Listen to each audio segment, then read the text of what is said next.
Hey guys, tonight we venture into one of the most infamous locations in the world, a house that seems to breathe with secrets, where every hallway holds a story and every door leads to more questions than answers. You've probably heard of it before, the Winchester Mystery House, a mansion so peculiar, so full of strange twists and turns that it feels like a labyrinth of the mind itself. But it's not just the architecture that's bizarre. It's what lies behind those walls. Something is waiting. And trust me, you probably won't survive this journey unscathed. So before you get comfortable, take a moment to like the video and subscribe, but only if you genuinely enjoy what I do here. Now dim the lights, maybe turn on a fan for that soft background hum, and let's ease into tonight's journey together. It was said that Sarah Winchester, the widow of William Wirt Winchester, had been cursed. She had inherited the fortune of the Winchester Repeating Arms Company after her husband's untimely death. But with that fortune came a weight, a burden. Legends say that she was visited by a medium who, through a seance, revealed a chilling prophecy.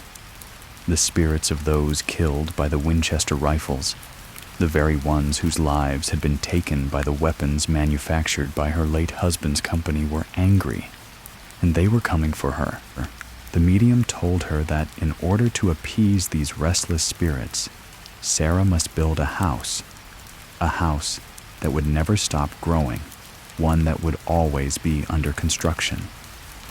If she failed to do so, the spirits would come for her, and they would never stop haunting her. This haunting was said to be the reason for the endless expansion of the Winchester Mystery House in San Jose, California. And yet, no one could say for sure what drove her to continue the work, to build her mansion as though the walls themselves were alive. The house grew, each room and hall blending into the next, each floor rising higher, each door leading nowhere, each window opening to nothing but the empty air. It was a maze, twisting, turning forever, expanding with no end in sight. Some say Sarah believed it was the only way to keep the spirits at bay. Others whisper that she was simply driven mad by the grief of losing her husband and child, unable to reconcile the past and the overwhelming guilt she carried. Either way, the house took on a life of its own, each brick laid down like an offering to appease the restless souls trapped in the never-ending construction. Now, many years later, after Sarah Winchester's death, the house still stands, a sprawling, bizarre testament to her obsession. Visitors flock to the site, eager to see for themselves the place where reality and madness blur, where the line between the living and the dead becomes impossibly thin. Some claim to hear footsteps in the halls when no one is around. Others have said they've felt cold hands brush their shoulders in the stillness of the night. But no one truly knows what lies inside, because the house doesn't just change with time. It changes with the spirits that still linger within its walls. On this evening, the air is thick with the weight of the house's history as you step into the front yard, looking up at the mansion looming before you. Its silhouette stretches against the sky like a jagged, crooked tooth, dark, imposing, as though it's waiting for you. You can see the windows scattered across the facade, some broken, others still intact, but none symmetrical. There's no pattern to the windows, no rhyme or reason to their placement. The house doesn't care for symmetry. It's too wild, too uncontrollable for that. You step up the creaky stairs to the front door, the wood beneath your feet groaning in protest, like the house is aware of your presence. The door opens with a soft click, as though it has been waiting for someone to walk through it for years. Inside, the air is heavy with the smell of old wood and dust. The floors are lined with rugs, but there's a strange disarray to the furnishings. Furniture is placed in odd configurations, as if the rooms were never truly meant to be lived in. The walls are lined with dark oak panels, and there's an eerie stillness as though no one has lived here for decades. But the house itself still remembers the footsteps that once echoed through its halls. You wander deeper into the house, guided only by the faint glow of a lantern in your hand. The first thing you notice is the hallways. They seem to stretch far too long for a house of this size, and yet they curve and twist in strange directions, almost as if they are trying to lead you somewhere you don't want to go. You pass doors that open into nothing, leading only to brick walls and staircases that go up or down without a clear destination. You wonder, how could anyone have lived here day after day knowing that the very foundation of their home was built with the knowledge that it would never be finished, that it would forever be a work in progress, a place where the past could never truly be put to rest? How could Sarah Winchester, trapped in her grief, her fear, have found peace in this endless construction? As you continue walking, the sound of your footsteps echoes through the silent house, unnerving in its isolation. Every now and then you hear a creak from above, a soft scraping noise like something or someone is moving just out of sight. But when you look up, there's nothing there. The house, it seems, is aware of your presence, and it doesn't want you to leave. You reach a room that seems to defy all logic. It's a simple parlor, but there's something strange about it. The walls are covered with mirrors, and as you look into them, you notice something odd. The reflections don't quite match reality. The objects in the room are slightly out of place, as if the mirrors are showing a version of this room from a different time. The chairs, the table, the rug, they all appear slightly altered, as though they've been moved by invisible hands, and then you see it. In the reflection in the far corner of the room, a figure distant, blurry, and almost transparent appears. It's a woman. Her face is obscured, but there's no mistaking the sorrow in the way she stands, her hands clasped tightly in front of her, as if she's waiting for something or someone. Your heart races. As the reflection shifts, the figure seeming to grow closer, moving ever so slightly, as though it is aware of your presence, just as you are aware of hers. You freeze, not sure whether to look away or to get closer, drawn by a sense of both dread and curiosity. The woman's form flickers in and out of view as if she's not entirely part of this world, just another restless spirit trapped within the house's endless maze. "We're waiting for you." The whisper comes softly, almost imperceptible, but you hear it clearly. It's not just in the mirrors, it's in the very walls. You feel it in the air, crawling across your skin, seeping into your bones. You swallow the words echoing in your mind. You're not sure what to do, but one thing is clear.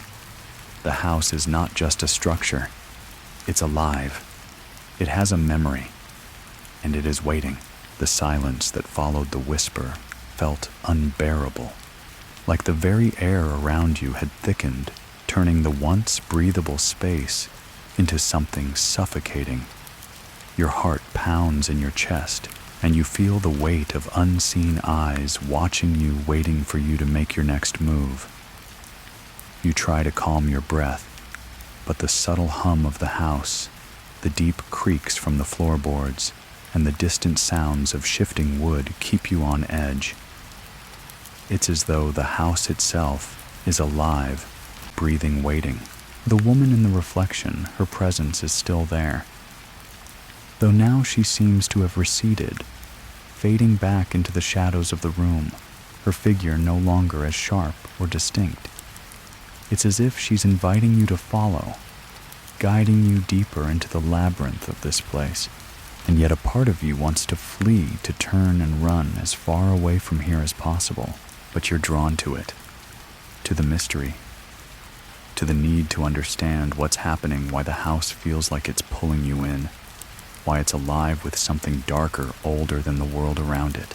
You step toward the mirror, your reflection slightly distorted, as your body moves closer to the glass. The woman's figure is still there, but she doesn't move. She waits, her hands clasped tightly in front of her, her head tilted downward, as if in silent contemplation.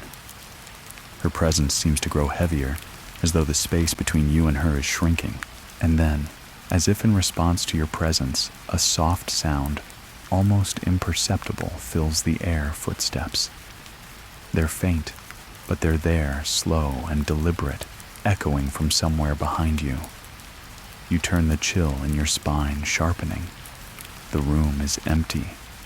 There's no one there, no figure, no presence. Yet the sound of the footsteps continues getting closer with every heartbeat. You turn back to the mirror. The woman's head has shifted slightly, her eyes now locking with yours. Her expression is one of quiet sorrow, but something about it feels off, as if she's not entirely human, not entirely present in this world. You can't look away.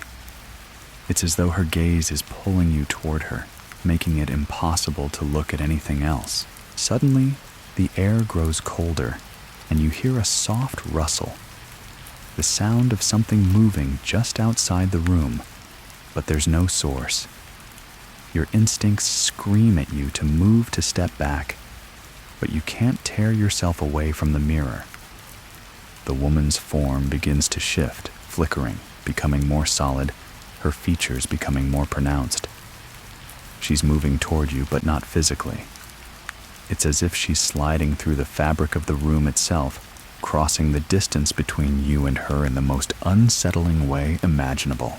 We're waiting for you. The voice whispers again, now more distinct, as though it's being breathed directly into your ear. The words wrap around you, pressing against your chest, urging you closer to the mirror, to the woman who is now standing no longer behind the glass, but inches away from you. Your breath catches in your throat as her hand slowly raises, as though reaching out, beckoning you. You want to look away to run, but your feet remain planted to the floor, your legs stiff with fear. You're frozen, caught in her gaze, unable to break free. For a moment, everything is still. Then a loud crash from somewhere deep within the house shakes you from your trance. The sudden noise disrupts the eerie silence, making you jump and snap your gaze away from the mirror. You don't dare look back. Your pulse races as the footsteps continue to approach, now echoing down the hall outside the room, closer and closer. With a surge of adrenaline, you move backward away from the mirror, heart pounding in your chest. The sensation of being watched doesn't ease. If anything, it intensifies, as though something unseen is following you, its presence just beyond the corner of your eye, always just out of reach. You turn and rush down the hallway, your footsteps quick and panicked, your mind racing. The house seems to stretch out endlessly before you. Hallways twist and turn, leading you deeper into the heart of the mansion. The air feels thicker here, colder, as though the house itself is holding its breath, watching you with an all-knowing stare. A door opens ahead of you just as you round a corner. It's cracked just enough to reveal a dimly lit room beyond, filled with shadows and strange shapes. The room feels different from the others, almost as if it's holding something just beneath the surface. Something is waiting for you inside, and despite every instinct in your body telling you to turn around to leave, you feel yourself drawn toward it. You hesitate at the threshold, your hand resting against the door frame, but something shifts inside the room. A figure barely visible in the gloom moves within the shadows. It's the woman again, but she's not alone. Another figure stands beside her, a tall man, his face obscured by a wide-brimmed hat, his form jagged and broken in the flickering light. He doesn't speak, but his presence is palpable, as though he's been there all along, waiting. The woman turns to you, her eyes soft, but there's something haunting in the way she watches you. It's not pity. It's something more ancient, something old, something sorrowful. "You've come far," she whispers, her voice a low rasp, but not far enough. Before you can react, the door slams shut with a force that shakes the house, sending a jolt of terror through your body. You stumble back, breathing heavily, the air thick with dread. The silence that follows is all-encompassing, a deep, unsettling quiet that presses in on you from every side. Then the footsteps start again, but this time they're not distant. They're right behind you. You spin around, but there's no one there. The air grows colder still, and you hear the soft, drawn-out whisper of a voice, faint but unmistakable. "We're waiting for you." But this time, it's not a promise, it's a warning. The footsteps echo again, and this time, they're undeniably closer. A presence cold, sharp, and suffocating presses in on you, the air growing denser with each passing second. Your pulse quickens, your breath shallow, as your mind races desperately trying to make sense of what's happening. There's no way to run, no way to escape, and the feeling of being trapped intensifies with every step you take. You spin around once more, half expecting to see the woman, or perhaps the figure beside her looming in the doorway, but there's nothing there. The hallway ahead is empty, the shadows at the edges of the walls seemingly stretching to block any path forward. You turn in a circle, eyes darting from one dark corner to the next, trying to discern where the threat is coming from, and then you feel it. A whisper soft as silk but filled with malice brushes against your ear, its breath so close it sends a chill crawling down your spine. "You can't run, not from us." The words cut through the silence, sinking deep into your bones, as though they were spoken by something that had been waiting for this very moment, waiting for you to slip up, to become too aware, too focused on the wrong things. Your gaze snaps upward, but there's nothing above you except the stretching ceiling, its cracks yawning wide, like a mouth waiting to swallow you whole. "We're waiting for you." The voice speaks again, and it feels like it's coming from every direction at once. You back away slowly, your feet dragging along the floor as your mind spirals into confusion. The house, the very walls around you, seem to be closing, in the hallways, shifting like living veins, twisting and winding in ways that make no logical sense. Every corner you turn, every path you take, feels like it's leading you deeper into a maze with no escape. The house was built for a reason. It was built to trap those who wandered too far inside, just as Sarah Winchester had tried to trap the restless spirits who plagued her. But this wasn't just a house. Not anymore. It was a prison, a trap for the living, a place where the past and the present blurred, where the spirits of the dead and the curse that had been woven into the house's very foundation could never be laid to rest. A door creaks open in front of you, almost beckoning. You can't resist as much as you want to turn and run the other way. It's like the house itself is pulling you, and the voice in your ear urging you forward. "Come," it whispers, soft and insistent. "Come and see." Reluctantly, you step toward the door, your hand reaching out to grasp the handle, the wood smooth but cold beneath your fingertips.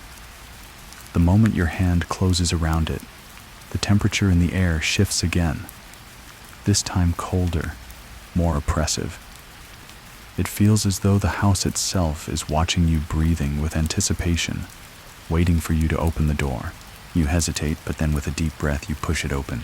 The room is dark, save for the faintest glimmer of light from an old lamp on the far side of the room, its light dim and flickering. It's the same room you've seen in your dreams, the same room from the mirrors, the one filled with the woman and the strange man. This time, however, there are no reflections. There are no faces behind the glass. Instead, there's only the faint creak of the floorboards as you step inside, and the oppressive silence that fills the room like a heavy fog. But there's something else here now. A feeling cold, sharp, and unmistakable rises from the very floor. It's like the ground is alive beneath your feet, breathing in rhythm with you, pulling you deeper into the space. You step further into the room, your eyes adjusting to the dim light. And that's when you see it. On the far wall, a strange object hangs, a portrait of Sarah Winchester herself, but the image is warped. The woman in the painting appears almost lifelike, her eyes so vivid and dark they seem to follow you wherever you go.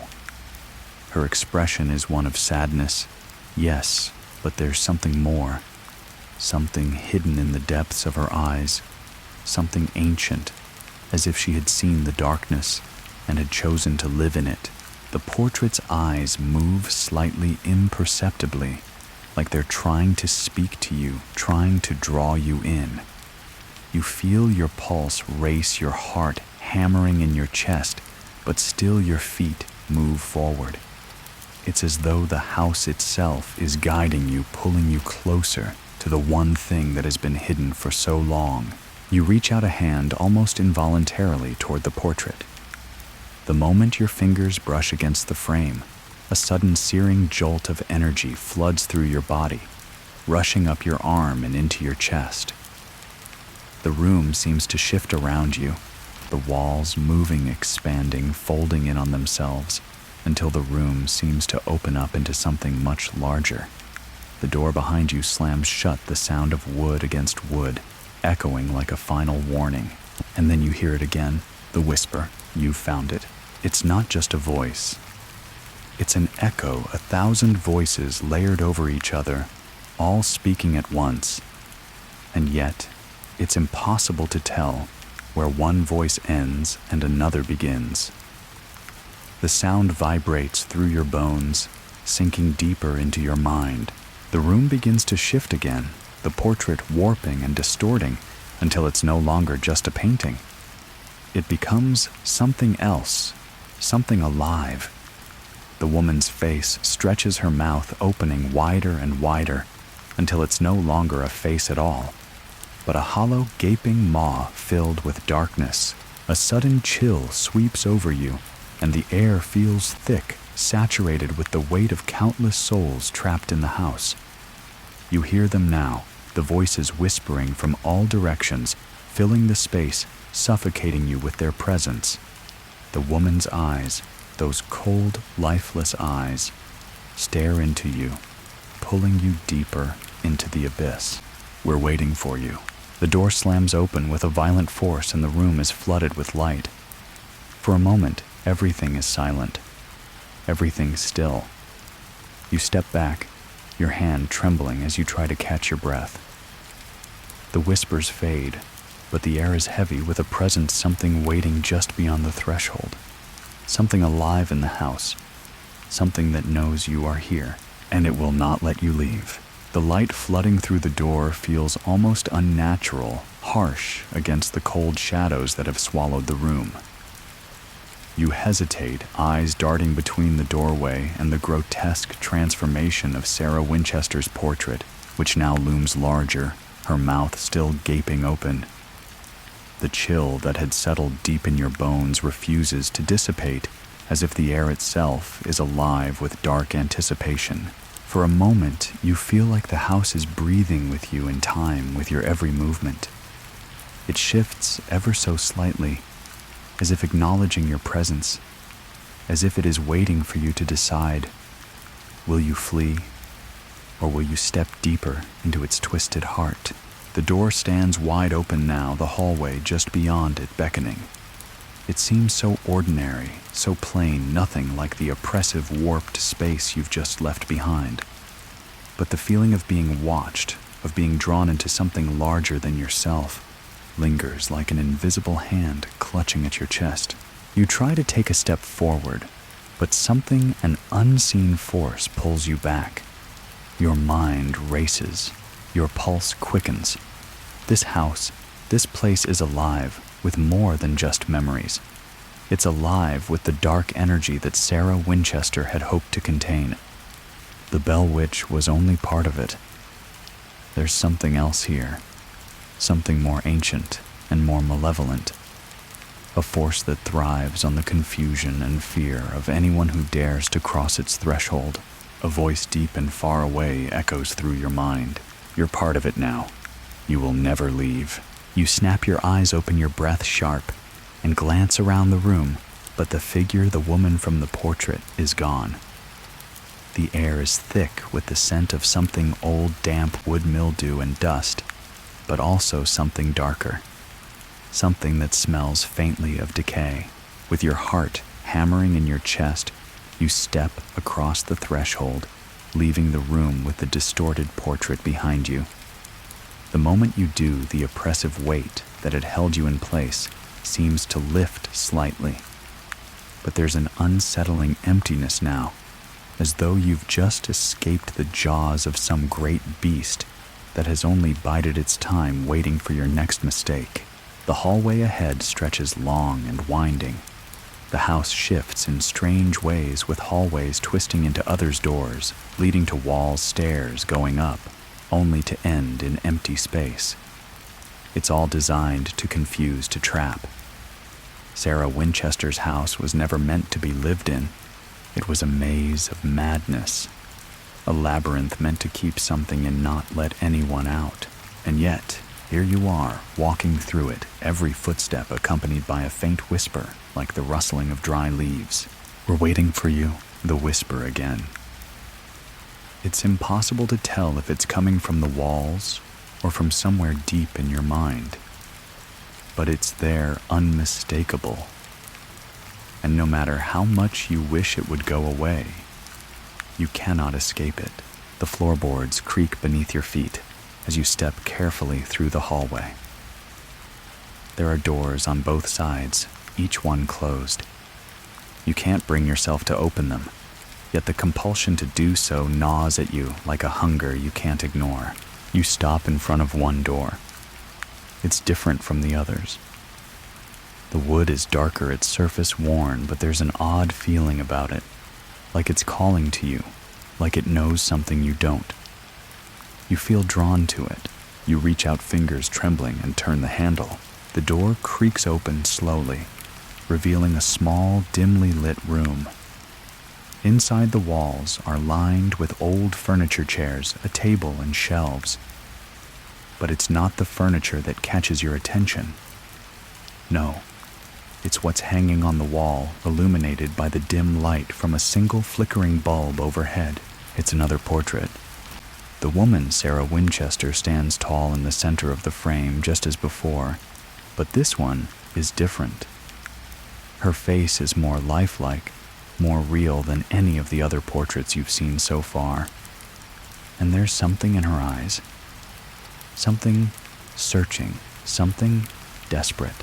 But it's the small detail, the one that you didn't notice at first, that catches your breath. In the reflection of the glass, there's another figure. A man standing behind her, his face shadowed, his features obscured by the flickering light. He's not part of the original painting. His presence doesn't belong here. And yet, his gaze is locked onto yours. His eyes, hollow, dark. You're too late. The whisper rings in your mind again, this time sharper, more direct. You stagger backward, nearly colliding with the doorframe. Your heart races and your hands tremble as you try to regain your composure. But the painting won't leave your mind. The man in the reflection, he wasn't supposed to be there. But there he is, his figure growing clearer in your mind with every passing second. His presence is unnerving, suffocating, like a shadow that has been cast across the very essence of the house. Without thinking, you slam the door shut. The echo of it reverberates through the house, the sound unnaturally loud. You feel the tension in the air heighten, as if the house itself has become aware of your actions, aware of the fact that you have found something you weren't meant to. As you step back into the hallway, the whisper comes again, louder now, as though it's speaking directly into your ear. You cannot leave. Not now. Not when you know too much. The pressure in the air intensifies. The walls seem to close in around you, and the sound of the footsteps that had been following you earlier grows louder. But it's not just footsteps now. It's the sound of something scraping, something dragging across the floor coming from behind you. You turn quickly, expecting to see someone or something following you down the hall, but there's nothing there. "We're waiting for you." The voice lingers, hanging in the air like a fog. It's coming from everywhere. The house is alive. It is watching, and it will not let you leave. Your heart beats faster. Panic sets in. The door you came through is still behind you. The hallway stretches endlessly ahead, but all you want to do is leave. You have to get out of here. You don't belong here.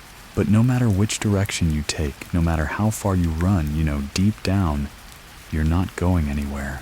The house will never let you go. The house groans, a low, mournful sound that vibrates through the very floor beneath your feet. It's as if the walls are closing in the very air around you, growing thick, suffocating, as though the house itself is tightening its grip, drawing you further into its grasp. You take a step back, your breath shallow, your heart pounding, but no matter how hard you try to calm yourself, the sense of dread only grows. You can't leave, the voice whispers again, louder this time, as if it's coming from within your own mind. The sound reverberates through the air, a low hum that pulses like a heartbeat. It makes your skin crawl, your hands tremble. The house is alive with it. Alive with an energy that's older than the walls themselves, a presence that has been waiting for you. The darkness at the end of the hallway seems to stretch further now, as if the very fabric of reality has bent to the will of the house. The doors are still closed, some cracked open just slightly, others tightly shut as though hiding something that's been waiting for you to open them. But you don't, you can't. Each room, each hallway seems to lead to the next, and yet it's impossible to make sense of it. The house shifts in ways you can't comprehend. No matter which direction you take, you always find yourself standing in front of the same door, staring at the same reflection of Sarah Winchester's haunted eyes, her sorrowful gaze following you, urging you forward. You turn and look behind you, but the house is silent again. The footsteps, the scraping have stopped. The oppressive pressure in the air has lifted, but now there's only the quiet. The unsettling quiet that leaves you with the constant feeling that you're not alone, that something is waiting just behind the walls, just behind the doors. As you stand there, the silence becomes unbearable. Your pulse quickens, your thoughts scattering, and you feel the weight of the house pressing against you. You can't stay here. You can't keep wandering through this endless maze, never finding your way out. There must be an exit, there has to be, but deep down you know there isn't. The house doesn't want you to leave. The house can't let you leave. You're part of it now. Suddenly, a flicker of light catches your eye from the far end of the hallway.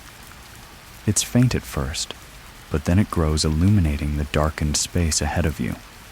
The flickering light leads you to another door, one that looks different from the rest.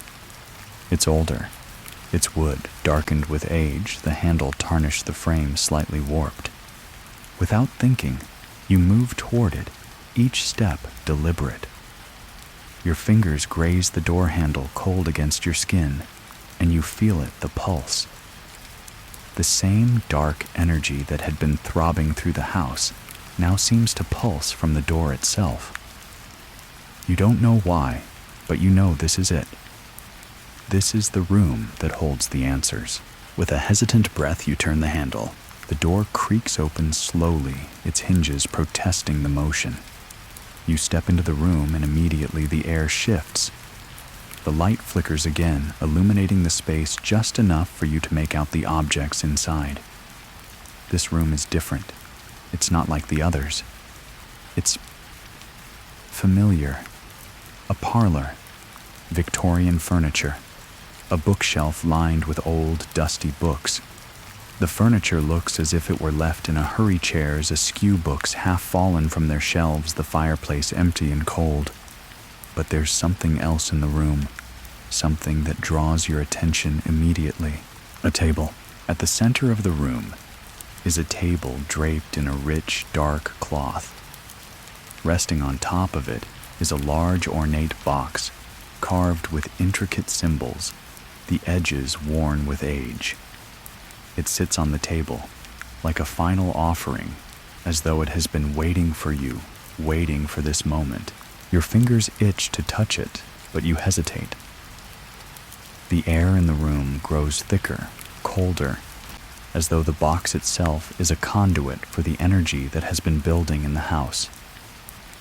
It calls to you, pulling you closer until you stand directly before it. The whisper comes again, "Open it." You can't resist. The box is old, but it's still intact. Your hands move of their own accord, and you slowly lift the lid. A creak echoes in the room as the box opens, revealing its contents.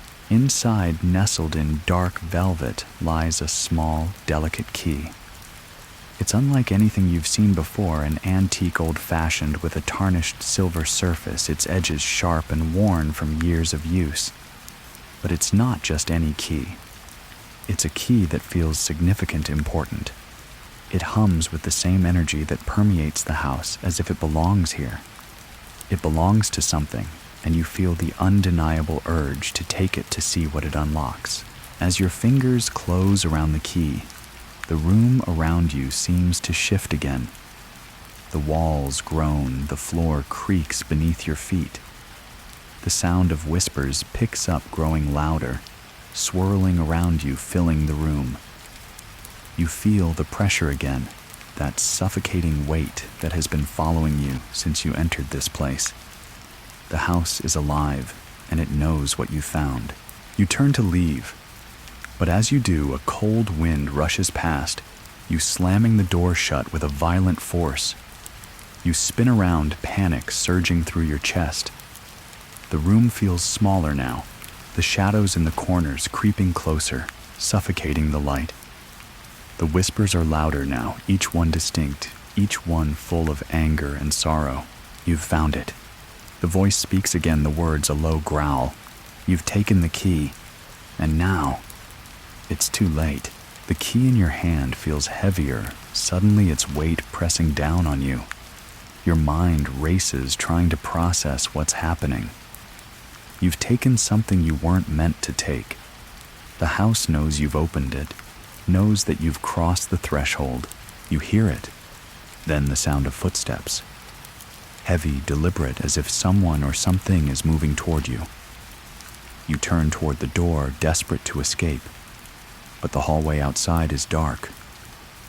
The light from the room flickers, casting long, distorted shadows. Something is coming, and it's coming for you. You should never have come. The voice whispers again. We've been waiting. You back away from the door, the key still clutched in your hand. But there's nowhere to go.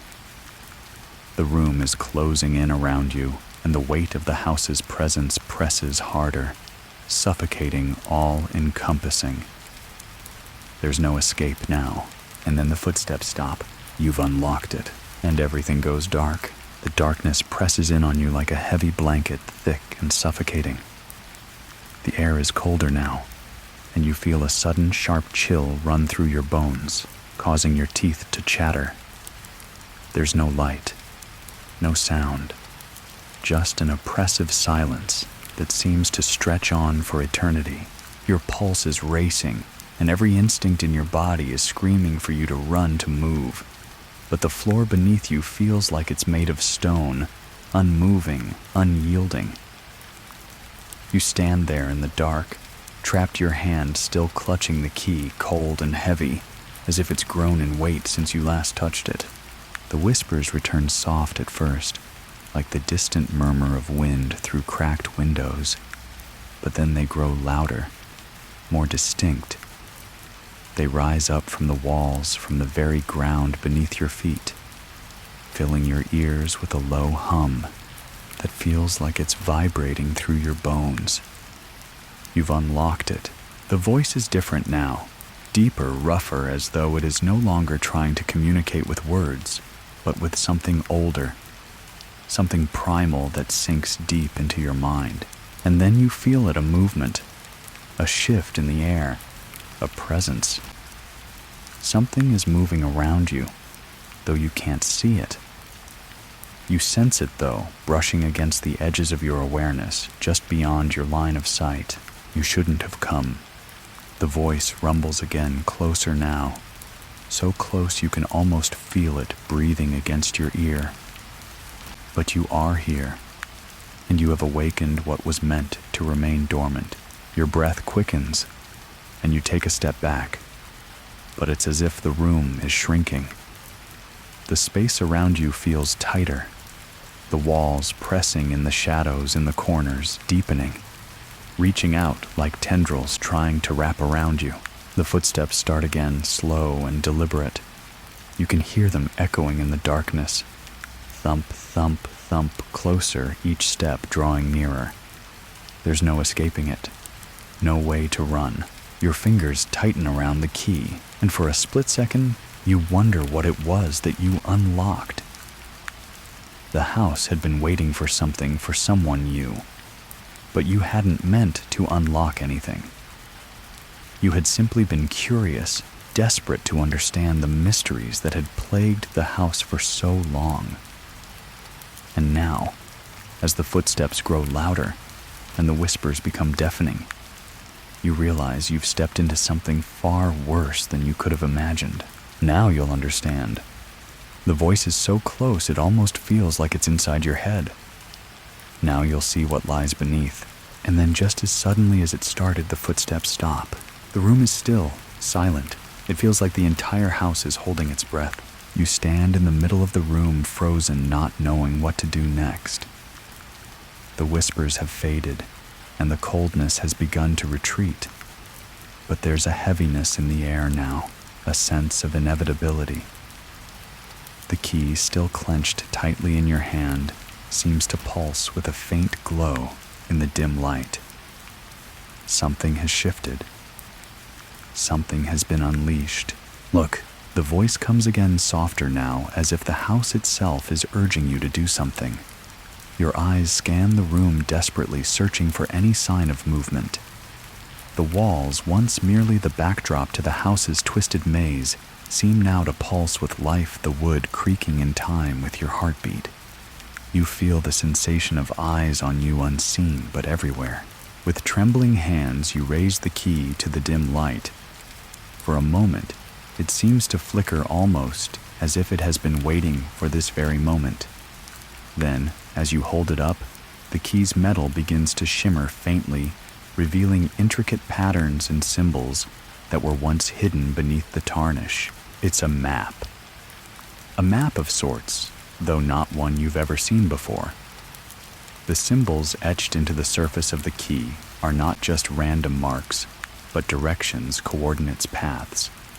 They lead somewhere deep within the house. Suddenly, it hits you. This key, it's not just a key to open doors. It's a key to something far darker. It's a key to the very heart of the Winchester Mystery House, to the source of its strange, endless construction.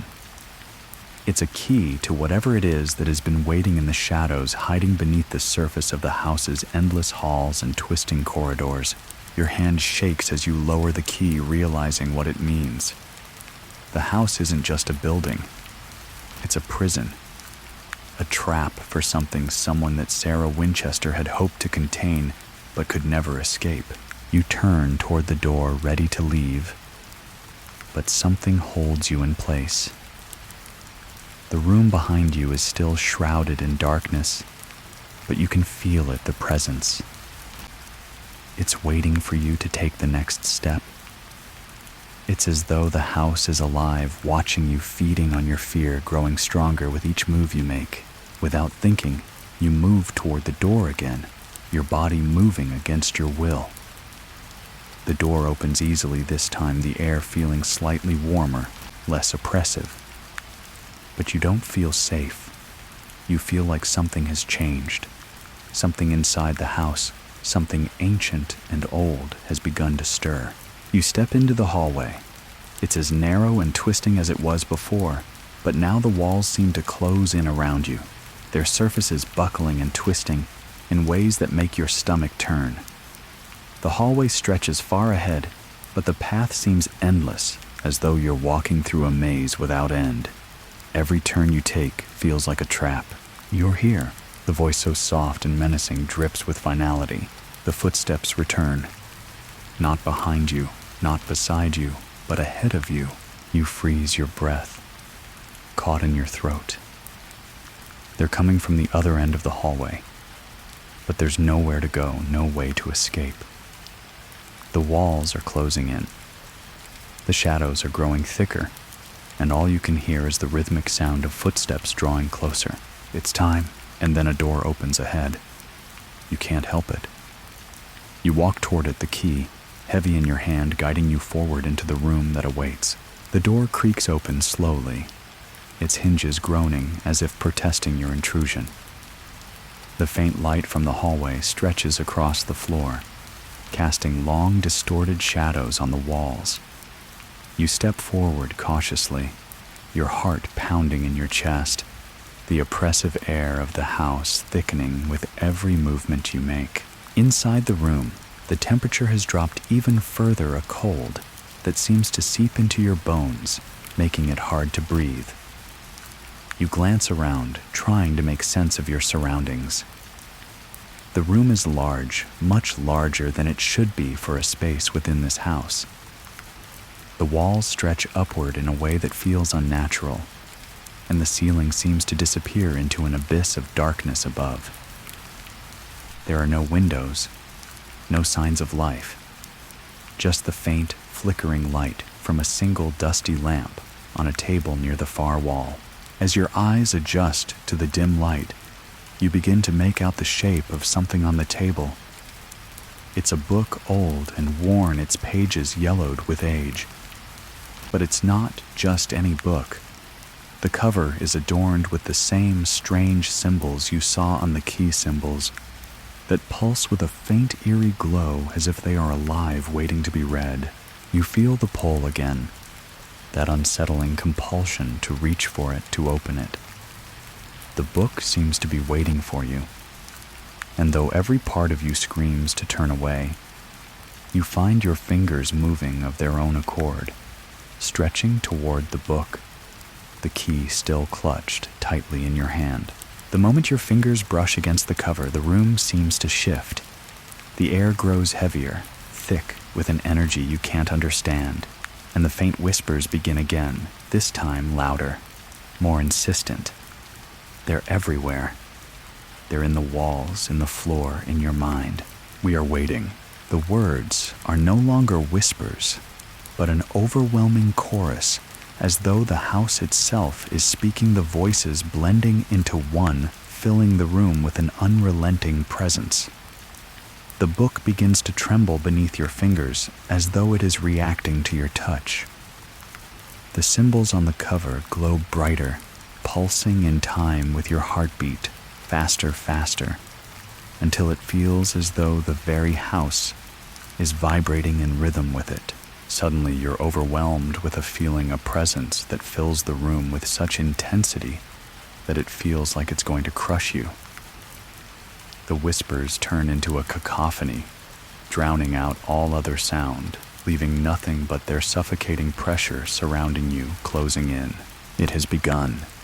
The voice speaks low and foreboding, carrying a weight you can almost feel in the air. You cannot stop it. Without thinking, you open the book. The pages turn with a soft, rustling sound, the ink fading and shifting before your eyes, as if the words are alive. The text on the pages seems to change with every glance, slipping and sliding across the paper, moving just out of your reach, as if the book is deliberately keeping its secrets hidden.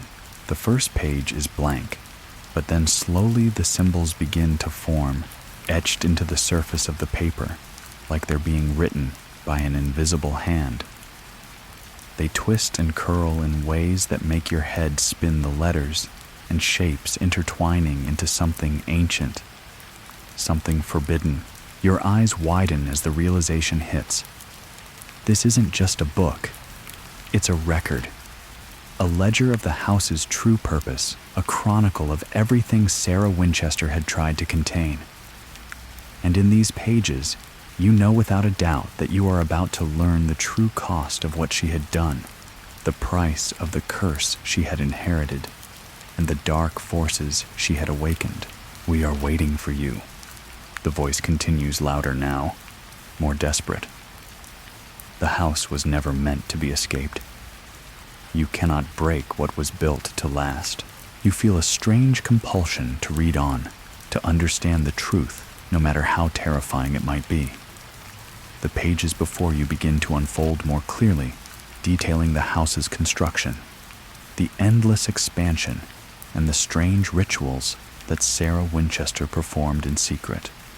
But as you read, you begin to notice something else, something darker. The book begins to describe a pact, a deal. The house was never just a place for the spirits to be contained.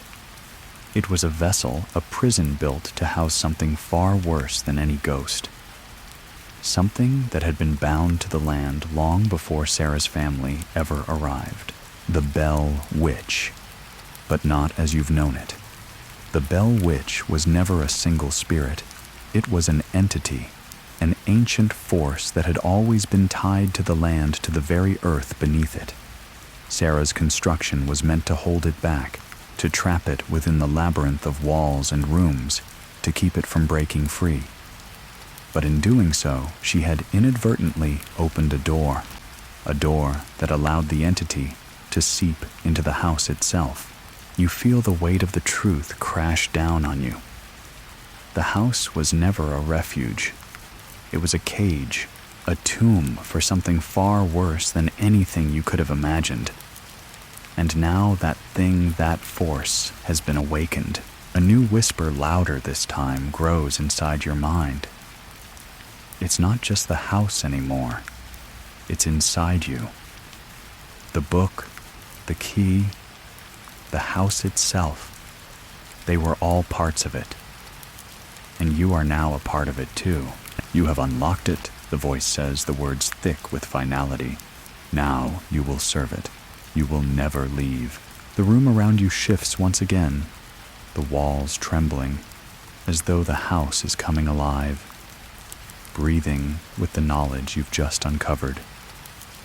The whispers grow louder, more frantic, as though the spirits trapped inside the walls are fighting against the force that has been unleashed. In the distance, the sound of footsteps echoes through the house, slow and deliberate. The shadows in the corners of the room stretch, growing longer, their shapes twisting and contorting into figures that seem to move just outside your peripheral vision. The truth is clear now. You are no longer just a visitor in the Winchester Mystery House. You are its prisoner, and there's no escaping it. The walls around you groan the floor beneath your feet, trembling, as though the very house itself is awakening to the truth you've uncovered. The whispers, now louder and more frantic, rise in intensity, filling the room with a terrible, all-encompassing noise that seems to seep into your mind, eroding your thoughts and drowning out all other sound. It's as if the house is alive, feeding off the revelation you've just stumbled upon, and with every breath you take, the weight of it presses harder against your chest. You try to step back to retreat from the book, from the door that seems to beckon you into the darkness of the house. But your body feels heavy, sluggish, as though the very air around you is thickening, pulling you in. The room spins slightly, the light flickering as if the very shadows are alive, twisting around you in an unsettling dance. You've opened the door. The voice whispers again, its tone deep, resonating in your bones. And now, you will never close it. You will never leave. Panic claws at your chest and your breath quickens as you try to back away, your legs shaky. but the room feels smaller now. The walls are closing in, tightening their grip around you. The key still clenched in your hand feels impossibly heavy, like it's pulling you toward the center of the room. Your fingers are numb, your grip weakening, but it's as if the house is drawing you deeper, further into its heart, into its labyrinth. In the distance, you hear the soft scrape of something heavy being dragged across the floor. The sound is slow, deliberate, like the movement of something that has been waiting for you, watching, knowing what you've done. It's coming closer. You can feel it. You turn toward the doorway, but the hallway outside is dark, silent. The house seems empty, yet the sound continues. It's too late, the voice whispers, not just in your ears, but in your very mind. You've unlocked the truth. And now, you must face it. With a sudden burst of courage, or maybe desperation, you make your way toward the door, but your feet feel like they're moving through thick mud, each step heavier than the last. The air is thick with a weight you can't explain. It presses against your chest, making it harder to breathe, harder to think. You glance back at the book still lying open on the table, the pages now fluttering, as though caught in an invisible wind. The symbols on the pages seem to dance and shift, almost as if they are alive, reacting to the energy in the room.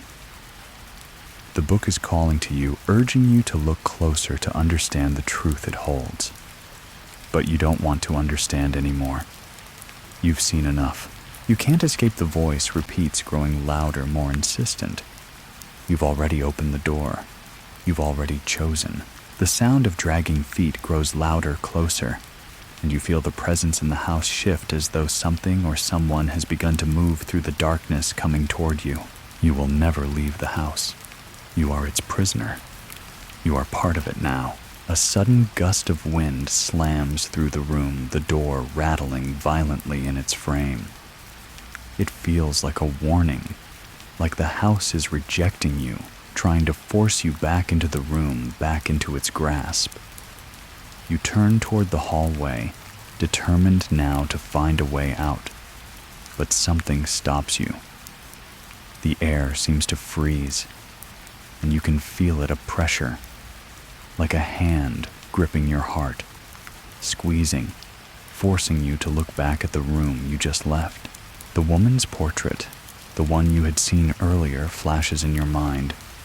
Her eyes, the strange figure behind her, the man in the reflection. You can't escape it. You can't escape the truth of what the house is, what it wants.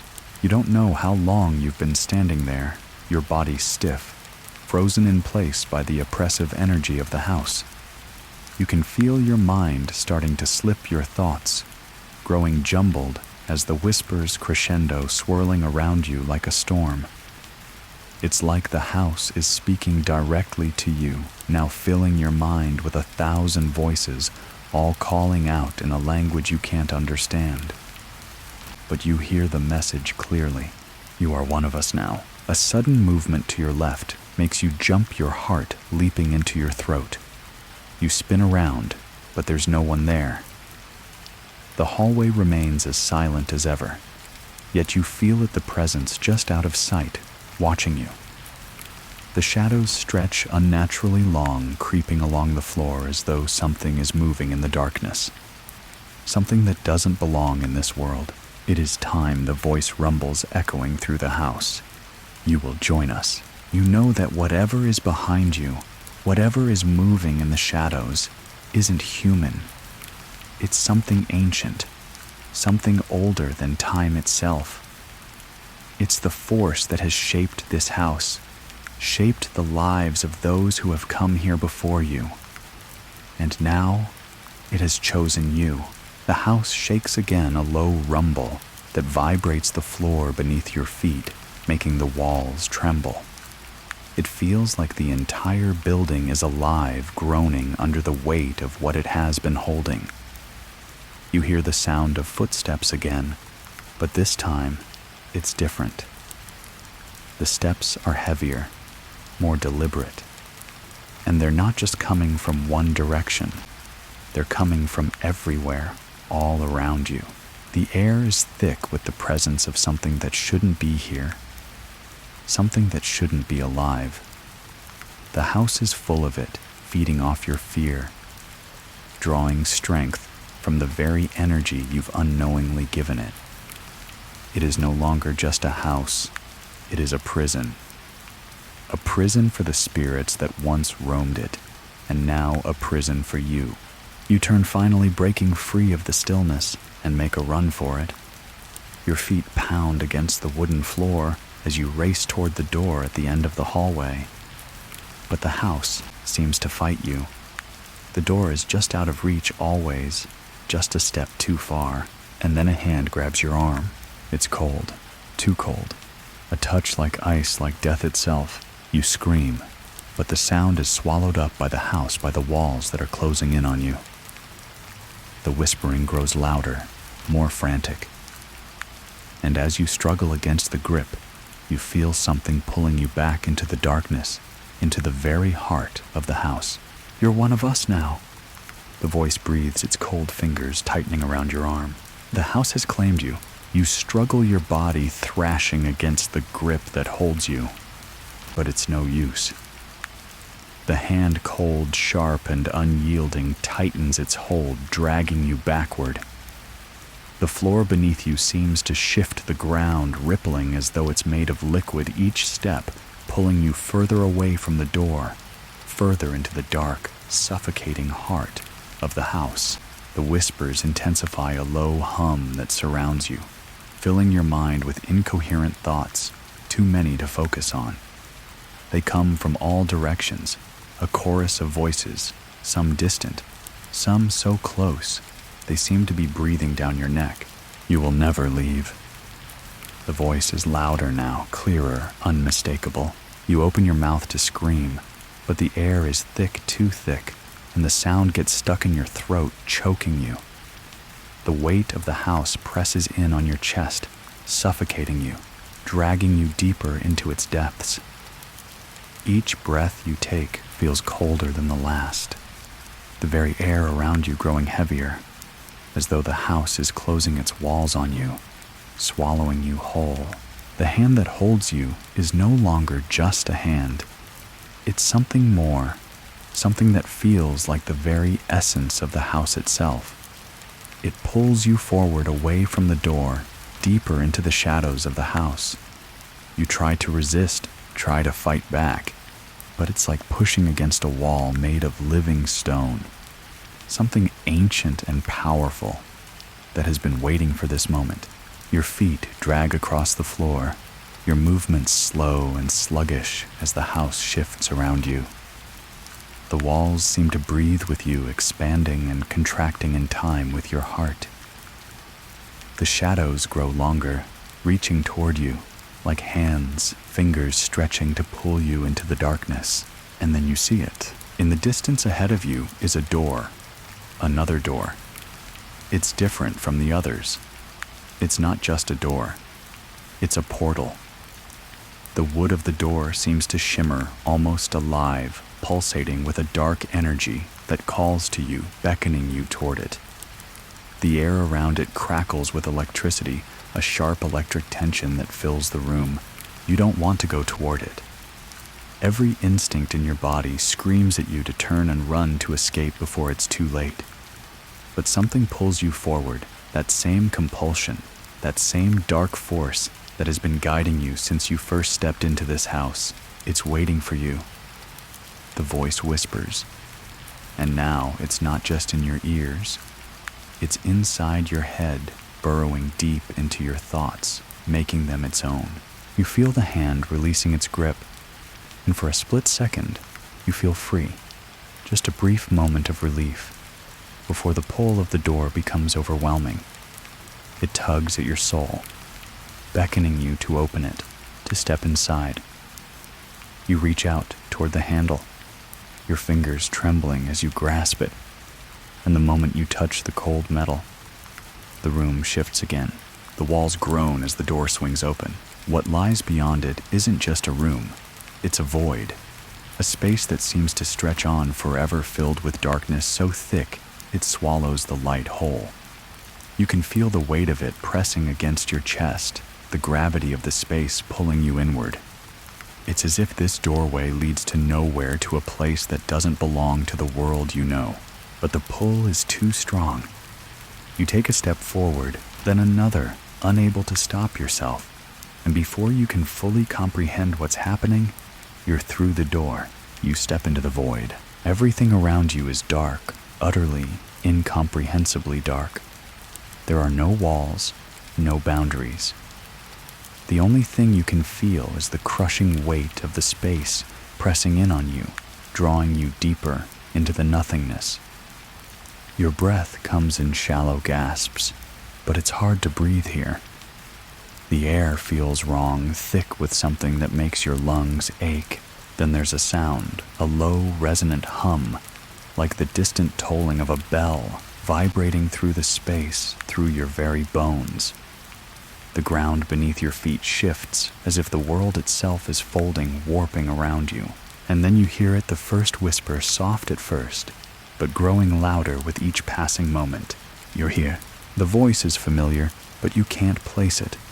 It's low and guttural, like it comes from the depths of the earth itself. It surrounds you, filling every crevice of your mind.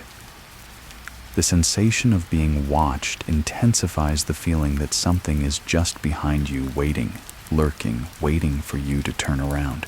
You spin, but there's nothing there. The void remains silent, all-encompassing. We've been waiting for you, the voice says again. And this time, you realize it's not just one voice. It's a chorus, 1,000 voices layered over each other, all speaking in unison, all calling out your name. You stumble backward, the ground beneath you shifting again, and you lose your balance, falling to the floor. But the fall doesn't feel like it should.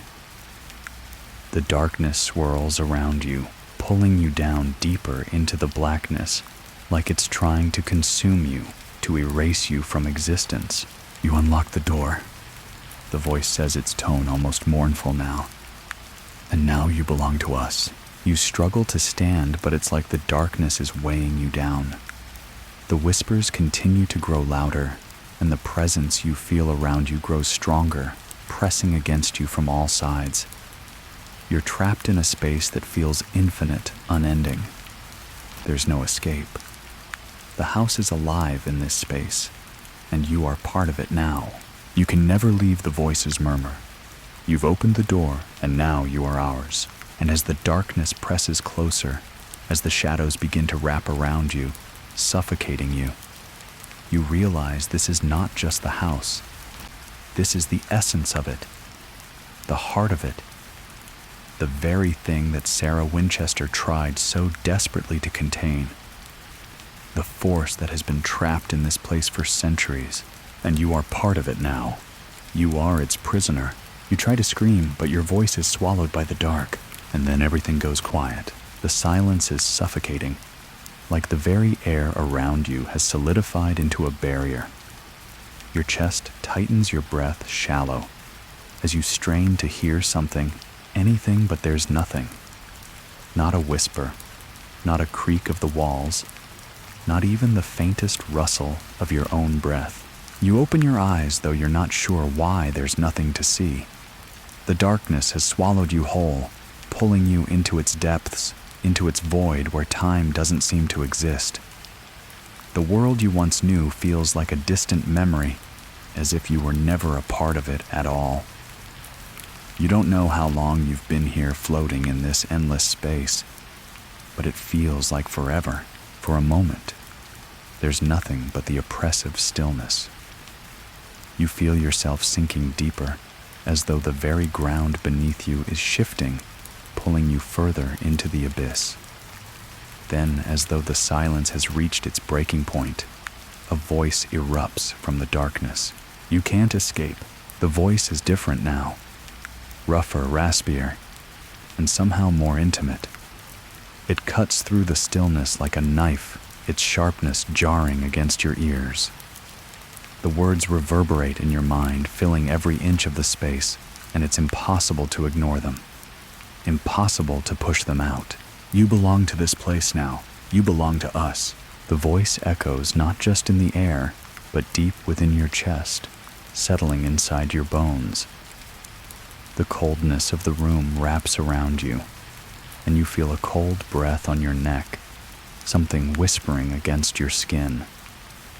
You shiver instinctively, reaching for your throat, as though trying to keep the words from suffocating you. The darkness grows tighter, the very air heavy with the weight of the house's presence.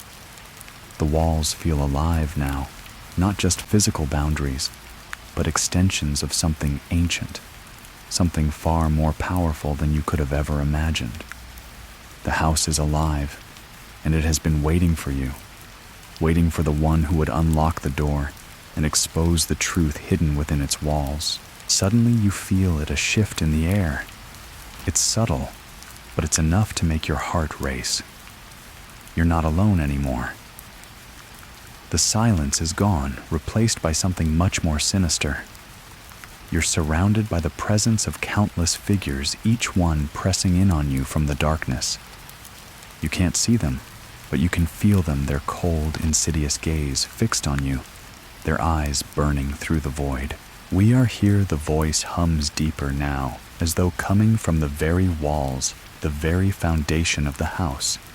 We've always been here. The darkness seems to pull tighter, swirling around you, suffocating, and your mind races to make sense of what's happening. You want to run, to scream, to wake up from this nightmare, but your body doesn't move. You're frozen, held in place by something more powerful than fear, something primal, something that sinks deep into your soul. You open the door, the voice whispers again. But this time it's not just one voice. It's a multitude, 1,000 whispers rising up at once, blending together in a chorus of despair. And now you belong to us, forever. Your mind spins, each word piercing through the fog, and you realize with horror that it's not just the house that you've unlocked. It's the truth behind it, the force that has haunted this place, that has fed on its history. The Winchester Mystery House wasn't just a construction, a place built by a woman's grief and fear. It was a living, breathing entity, a prison for something far older, far darker, that had been trapped in its walls. You will join us, the voices chant their words, wrapping around you, pulling you deeper into the darkness. You will become one of us. And then it hits you, the key you had found. The key wasn't just a way into the house. It was a key to the house's very heart, to the force that had been locked away for so long, to the spirit, or whatever it was that had been waiting for someone to open the door. Your fingers instinctively tighten around the key still in your hand, but it feels different now. It pulses with a faint heat, a dark energy that seems to be rising up from the very core of the house. It's a physical sensation, like the house itself is pulling the key towards something deeper within something buried beneath the floorboards hidden in the foundation. We've waited long enough, the voice says, its tone triumphant, now resonating with an eerie finality. You have unlocked the door. You have released us. You feel a sharp pain in your chest, like something is pressing against your heart, squeezing it, and you gasp for air. But the weight of the presence in the house has become unbearable. It feels as though the very walls are pressing in on you, crushing you, suffocating you under the weight of what you've awoken. You will never leave, the voice continues louder now, until it's all you can hear, all you can think about. The walls are vibrating, the house itself shaking with the force of the energy that has been unleashed. You belong to us now. The darkness surges forward, wrapping around you like a living thing. It pulls you deeper until you feel as though you're being swallowed whole. There's no escape. The house has claimed you, just as it claimed everyone else who came before you. And then the world goes black. The cold, suffocating blackness is all-consuming. For a moment you lose all sense of self. Your body, your thoughts, everything swallowed by the overwhelming weight of nothingness. Your chest aches as if you've forgotten how to breathe, but the air itself is thin distant.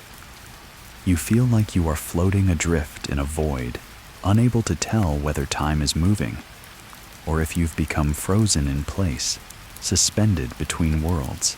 But then slowly, ever so slowly, you begin to hear something quiet at first, almost imperceptible.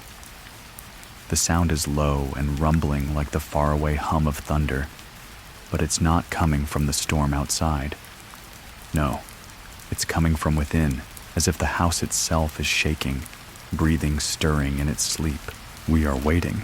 The words are faint at first, like whispers carried on a breeze, but they grow clearer with each breath. And the sound, the scraping, the shuffling returns, only this time it's closer. You can feel it crawling under your skin, moving through the dark, like a shadow chasing you from behind. Then suddenly, your senses snap back into focus. The feeling of coldness dissipates, replaced by a sharp electric chill that prickles across your skin. Your eyes flutter open, and you inhale sharply, gasping for breath, but your lungs feel constricted.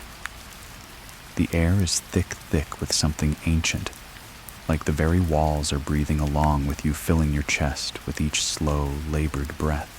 You're no longer in the void. You're back in the house, but something's different. Something has changed. The room you find yourself in is dark unnervingly, so yet there is a faint, flickering light in the distance, just barely visible through the blackness. You can't see much, but you can feel it, the pressure. The walls are too close, the air too thick. The house seems to be alive with movement, the sound of its creaking bones growing louder by the second. It's as if the very foundation of the house is shifting, growing stronger, feeding on your presence. You rise to your feet, your legs shaky, your body heavy, as though it's been weighed down by the house itself. Every movement is sluggish, as though the air around you has thickened, and the very space you inhabit is pulling you in. With every step you take, the feeling of being followed grows stronger. We are waiting. The voice comes again. The words no longer just whispers, but an overwhelming presence filling the air, pressing into your mind like a vice. It's no longer distant. It's right beside you, inside you, a part of you. You can feel it crawling through your veins, curling around your thoughts. You turn heart-racing eyes darting around the room, but there's nothing there, only the thick shadows, the darkness wrapping around you like a blanket. The only sound now is your own breath, shallow, erratic. You cannot escape us. The voice is louder this time, more forceful. The shadows seem to flicker in time, with its tone warping and stretching across the walls. Your chest tightens. You're trapped again, suffocating beneath the weight of the house, its presence closing in on you from all sides. And then there's movement. The door on the far side of the room swings open slowly with an eerie creak that echoes through the silence. The dark hallway beyond is long, winding, and you can feel its pull like a magnet dragging you forward. You know it's the way out, or perhaps the way deeper. But you hesitate. Something about the space before you feels wrong, too wrong to approach, too dangerous to ignore. But the whispers persist, urging you forward, beckoning you into the unknown. Open the door, enter. We are waiting. You take a hesitant step toward the door. Your hand stretches out the cold metal of the doorknob, seeming to hum with energy, its pulse matching the beating of your heart. You turn it slowly, the door creaking open wider. its movement deliberate, as though it's been waiting for you to make the choice. Beyond the door is not the darkness of the hallway, not the maze you've been wandering through, but something far worse, a room vast and empty. But the emptiness is not peaceful. No. The room pulses a living thing like the heart of the house itself. There are no windows, no doors, just bare walls stretching up to an endless ceiling. But it's not the space that unsettles you. It's the presence. It's as though the room is alive with memory, with the energy of all those who have passed through here before you.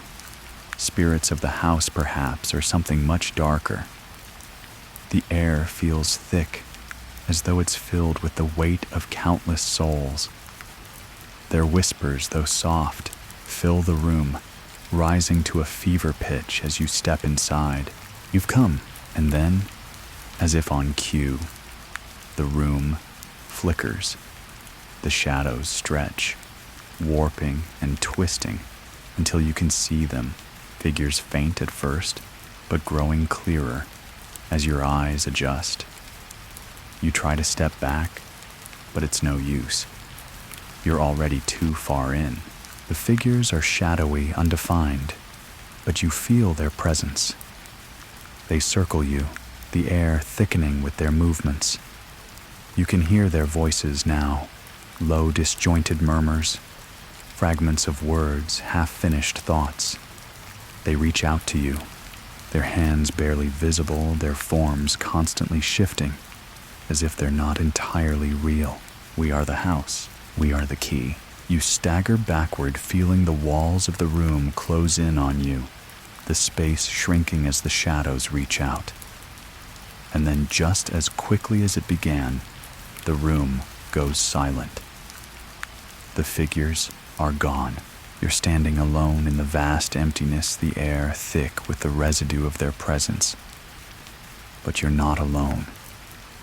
You can feel them feel their eyes on you, waiting, always waiting. The whispers return. You cannot leave. You feel the key in your hand still warm, despite the coldness in the air. It hums with energy, its power undeniable. But it's not just the key you hold anymore. You've unlocked something far worse than you intended. The house is alive, and it wants you. It wants your fear. It wants your soul. You belong to us. The room flickers again, the figures returning, but now they are more defined, their forms clearer. They stand in front of you, their faces twisted with rage and sorrow, their mouths open, but no sound comes from them. They don't need to speak. Their presence fills the room with a suffocating, overwhelming force. You will never leave. And just like that, you realize the door was never meant to be opened. The house was never meant to let anyone go. The walls around you begin to hum, a low, guttural vibration that shakes the very foundation of the room, the floor beneath you, shifting with every pulse. You feel it in your chest, in your throat, like the air itself is vibrating with the presence of something ancient and powerful. The figures around you, shifting, twisting like smoke, begin to draw closer. Their forms are less fluid now, more solid, but their faces remain a blur, features warped by time, twisted by the same curse that binds this house to the land. You belong here now. The voice isn't just a whisper. It's a chorus. Thousands of voices speaking together in a unified, unrelenting demand. You feel it, a pressure in your skull, your mind vibrating with their collective will. It's all you can hear, all you can feel, all you can think. You cannot leave. You are one of us. The darkness in the room seems to shift with the words growing thicker, heavier. You try to move, but your feet feel like they're glued to the floor, trapped in place by an unseen force. Panic begins to rise in your chest, your heartbeat quickening as the room pulses with the rhythm of something more ancient than any human understanding. The figures around you start to take shape. The shadows grow clearer, eyes, faces, mouths, all contorted in agony, trapped in the same fate that has consumed this place for centuries. Their hands reach out to you, their fingers long and twisted like claws, scraping at the edges of your reality. You have unlocked the truth. The voice doesn't come from any one figure. It comes from everywhere, from all directions. From the very house itself. It's like the walls are speaking the foundation beneath your feet, murmuring with a dark hunger. You try to scream, but no sound escapes your lips. Your throat is tight, as though the very air has been squeezed from your lungs. The house is pressing in on you, the walls closing in the ceiling, lowering the floor, rising. Every inch of space is alive with an energy that pulls at your soul, twisting it, bending it. The whispers are so loud now, so overwhelming that you can no longer tell where they come from. It's as if the house itself is speaking directly into your mind, each voice becoming one with your own thoughts. You are part of us now. The words reverberate through your mind, a deafening chorus that drowns out everything else. You try to look around to find a way out, but there is no escape. The shadows have surrounded you, and the room has begun to warp and stretch in ways that defy all logic. The door you entered through is gone, lost in the shifting maze of the house. The air grows colder, the whispers growing more urgent, more insistent. There is no escape. You close your eyes, your chest tight with terror. The suffocating grip of the house pulls at you, trying to drag you deeper into its web. The pressure builds, and for a moment you wonder if you're losing your mind, if the house itself is playing tricks on you. Then the weight on your chest shifts. It's not just the house. Something is moving within you, something that was never there before. A seed planted in the darkness of the house has begun to grow, twisting its roots inside your mind, spreading its tendrils into your soul. The energy from the house flows through you, filling every inch of your being. The figures in the room grow clearer still, their faces becoming more distinct.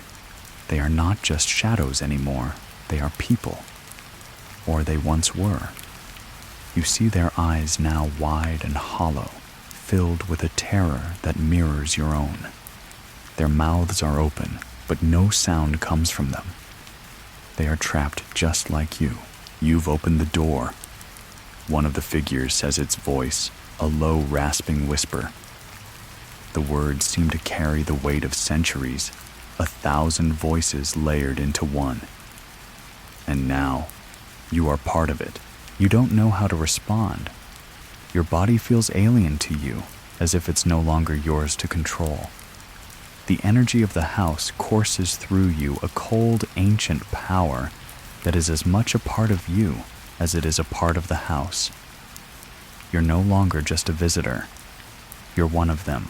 The figure steps forward, its form wavering, flickering, and then it's right in front of you.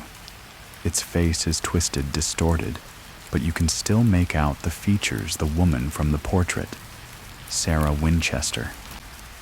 She stares at you, her eyes locked onto yours, and for a moment you see something in them. Something that isn't just sadness, but a deep, eternal sorrow. You've unlocked it, Sarah says, her voice a low murmur, her lips trembling as though the words are as much a burden to speak as they are for you to hear. Now you are part of it. You are part of the house. The realization sinks in, slow and heavy. You've been drawn in. The key, the door, the house, it was all meant to claim you, to bind you to its cursed existence. It's not just the spirits of the dead who are trapped here. It's you now. You're part of the house, part of the curse, and there is no escaping it. You try to fight it, try to pull away from the pull of the house, but your limbs feel frozen, your body no longer your own. The air grows colder still, and the shadows around you shift, drawing tighter like a living thing closing in. the faces of the spirits. Sarah Winchester's face, the others, too, watch you with vacant, accusing eyes. You cannot leave. The voice rises in unison, now echoing throughout the room, until it fills your mind, overwhelms your senses. The walls are closing in the space, shrinking with each passing second. But you can't move. You can't escape. We are the house, and you will never leave. And then everything goes black. The blackness is thick, suffocating, and endless.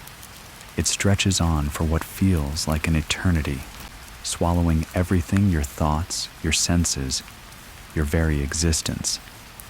You are weightless, caught in a void where time no longer matters, and nothing exists but the suffocating silence. You try to scream, but your voice is lost in the oppressive nothingness. The air is cold, colder than any cold you've ever felt, and the very stillness presses against your skin like a force that seeks to crush you. You try to move to pull yourself free, but your body refuses to obey. It's as if you've become part of the darkness, as if you've been swallowed whole by the house itself. And then, as if from nowhere, a sound breaks the silence, a low, rhythmic thudding, a heartbeat. It's distant at first, a faint echo that reverberates through the endless blackness. But it grows louder, closer, until it feels like it's coming from within your chest. Your heart beats in time with it, a pulsing rhythm that syncs with the growing sound, as if you and the darkness are becoming one beating together. You are here. The voice is soft at first, barely a whisper, but it's unmistakable. It's the same voice, the voice that has been with you since the moment you stepped into this house. The voice that promised you could never leave. The voice that told you that you were part of it now. But this time, the voice is different. It carries a tone of finality, a heaviness that fills the blackness around you. It's not just a whisper anymore. It's a presence alive and oppressive, pressing in on you, wrapping around your soul. You opened the door, the voice continues its cadence, slow and deliberate. You awakened us, and now you are ours. Your chest tightens as the words settle in each one, heavier than the last. You try to fight against it, try to pull yourself out of the dark, but your body is no longer yours to control. The house has you now. It has taken you in, claimed you, and there is no escape. And then, just as quickly as the darkness enveloped you, a light flickers. It's dim at first, barely visible through the suffocating black, but then it grows slowly, painfully, like a single star piercing through the night sky. It's a pale, flickering light, cold and ghostly like the glow of a dying flame. But it's light, and you feel drawn to it, as if it holds the promise of something else, something more than this suffocating void. Your body responds before your mind can process it. You move toward the light, your legs heavy, as though each step requires more effort than the last. But the light pulls you, beckons you closer. It feels like freedom, like a way out. As you move forward, the darkness around you begins to shift. The blackness seems to writhe, to twist and recoil, as if it's fighting to keep you trapped within it. You can feel the pressure pushing back, trying to drag you into the depths again. The voices rise, growing louder, more insistent. You can't leave. You belong to us now. But the light grows brighter, and you push forward, the sound of your heartbeat growing louder in your ears. You can hear the whispers fading into the background, muffled by the intensity of the light. It's like the house is retreating its hold on you, weakening just for a moment. You reach the light, your hand outstretched, and as your fingers graze the glowing surface, a rush of warmth floods through you. The cold, the pressure, the suffocating grip of the house, all of it dissipates. The darkness, once so heavy and suffocating, is gone. You feel lighter, freer, as though a weight has been lifted from your chest. The light grows, wrapping around you, and for a moment you feel as though you're floating, weightless, untethered from the house, from the curse, from everything. It's a moment of pure relief, a feeling of escape that you thought you would never experience again. But just as quickly as the light came, it flickers, and then begins to dim. No, the voice again. But this time, it's not just the whisper you've been hearing. It's something else, something more menacing, more threatening. The voice is louder now, its tone filled with rage, and as it speaks, the light begins to sputter, its warmth fading, retreating into the darkness once more. You can never leave. You try to hold on to the light, to grasp it with everything you have, but it's slipping away from you, its glow weakening. The darkness presses in again, suffocating, crawling across your skin, dragging you back into the cold, heartless abyss. The whispers return louder than before, filling your mind, drowning out everything else. You cannot escape. The darkness envelops you tighter this time, as though it's fighting to pull you back into its depths. The light is gone now, swallowed by the house, and the weight of it all settles back into your chest. You feel like you're being dragged into the very bowels of the house, deeper and deeper into its maze of endless hallways, endless rooms, endless twists and turns. You are ours now. The voice is no longer just a whisper. It's everywhere inside you, outside you, all around you, suffocating you. The walls close in again, the space shrinking, until there's nowhere left to run, nowhere left to hide, and you realize with a terrible clarity that the house doesn't want you to leave. It never did. You've become part of it, part of its endless, suffocating grasp. We've waited for you, the voice murmurs, and this time you feel it inside your very soul. And then the house falls silent. The silence is overwhelming. It fills the space around you, a silence so deep that it drowns out your thoughts, your breaths.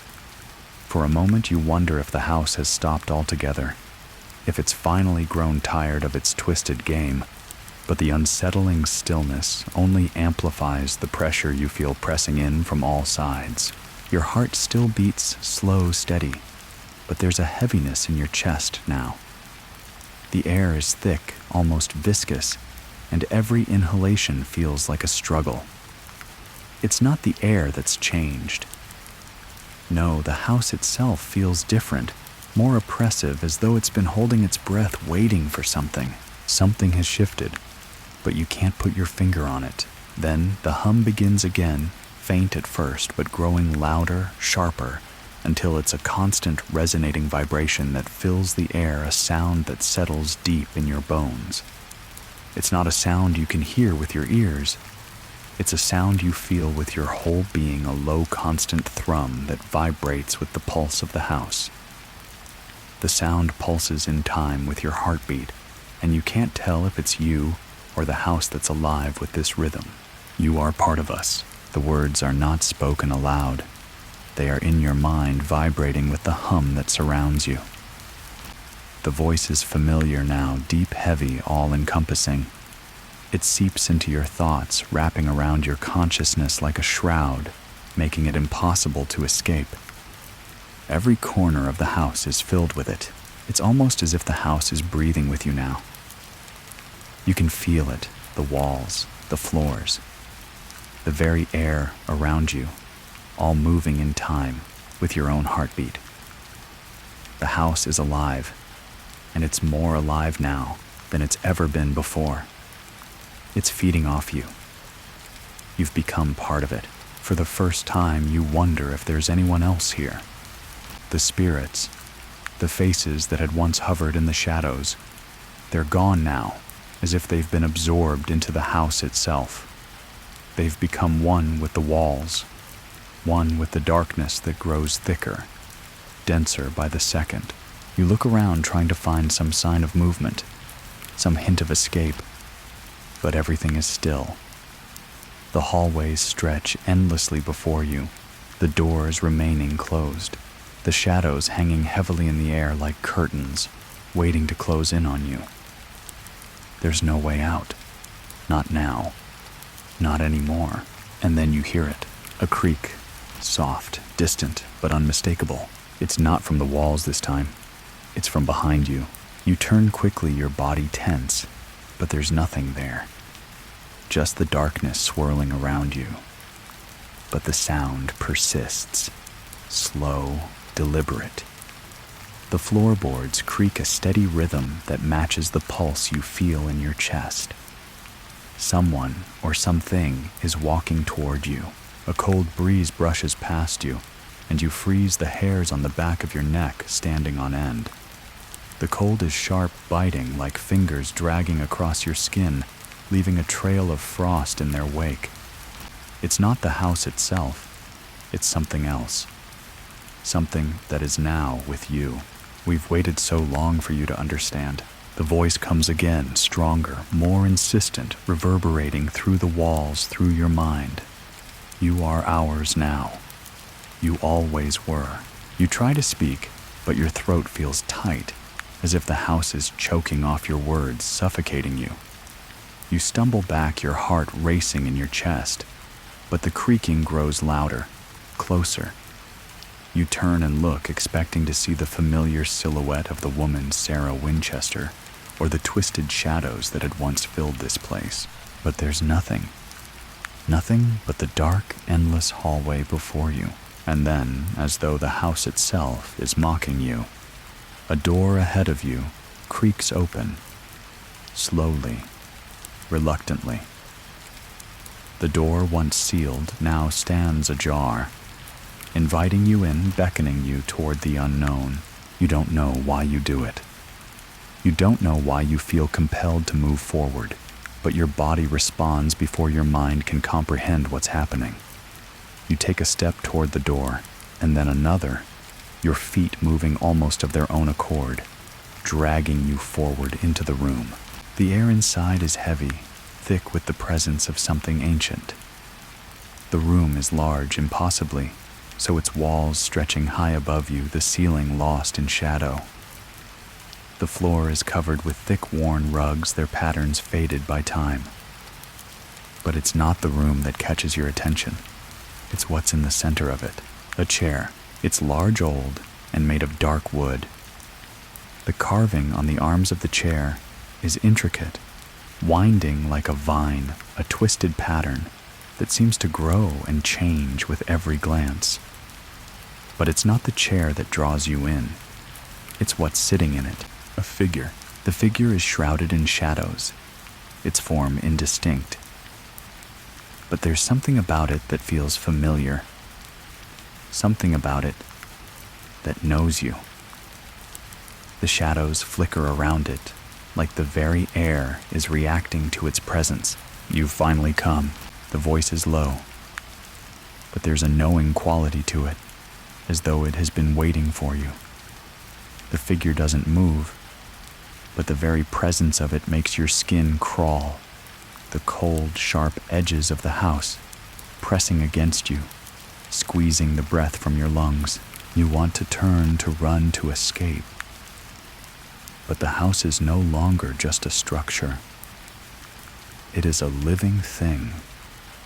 And it has been waiting for you to reach this point, to enter this room. We are the house, the voice murmurs softer now, as though speaking directly into your mind. You have always been a part of it. The figure stands the chair, creaking beneath it, as if the very room is alive with the weight of its movement. As the figure steps forward, the darkness around it thickens, and you realize the truth now. The house doesn't just trap the living. It traps the souls of those who are bound to it, those who opened its doors, who released its horrors into the world. And now you are part of it. The room grows colder still, the air thick with an oppressive weight, as though the very walls are closing in, wrapping around you. The shadows in the corners stretch long and deep, their forms warping and flickering, like something alive, shifting in ways that don't make sense. The figure now standing before you is not just a presence, it's a part of the house, an extension of it. And as it steps closer, you feel a tremor in the floor beneath your feet, like the house itself is responding to its approach. You try to step back, but your feet are stuck heavy, as though the ground beneath you is glued to your shoes, pulling you in. Your breath quickens, your heart hammering in your chest, but the figure doesn't speak. It doesn't need to. Its presence fills the room, heavy and suffocating, an energy so ancient that it reverberates through your very soul. It stops before you, its form barely distinguishable from the shadows that have begun to coalesce around it. The darkness seems to fold in on itself, centering around the figure, and you feel it, the overwhelming sense of knowing, as if the house has been waiting for this moment, for you to reach this point, to understand its true nature. You are here, the voice says, not from the figure, but from the house itself. It's the same voice you've been hearing, the one that has followed you through the maze of the house. But this time, it's clearer, louder, as though the house itself is speaking directly to you, wrapping its words around your mind, suffocating your thoughts. We've been waiting for you for so long. The words sink deep into your consciousness, but you can't seem to escape them. You try to look away, to break free of the grip the house has on you, but your body refuses to obey.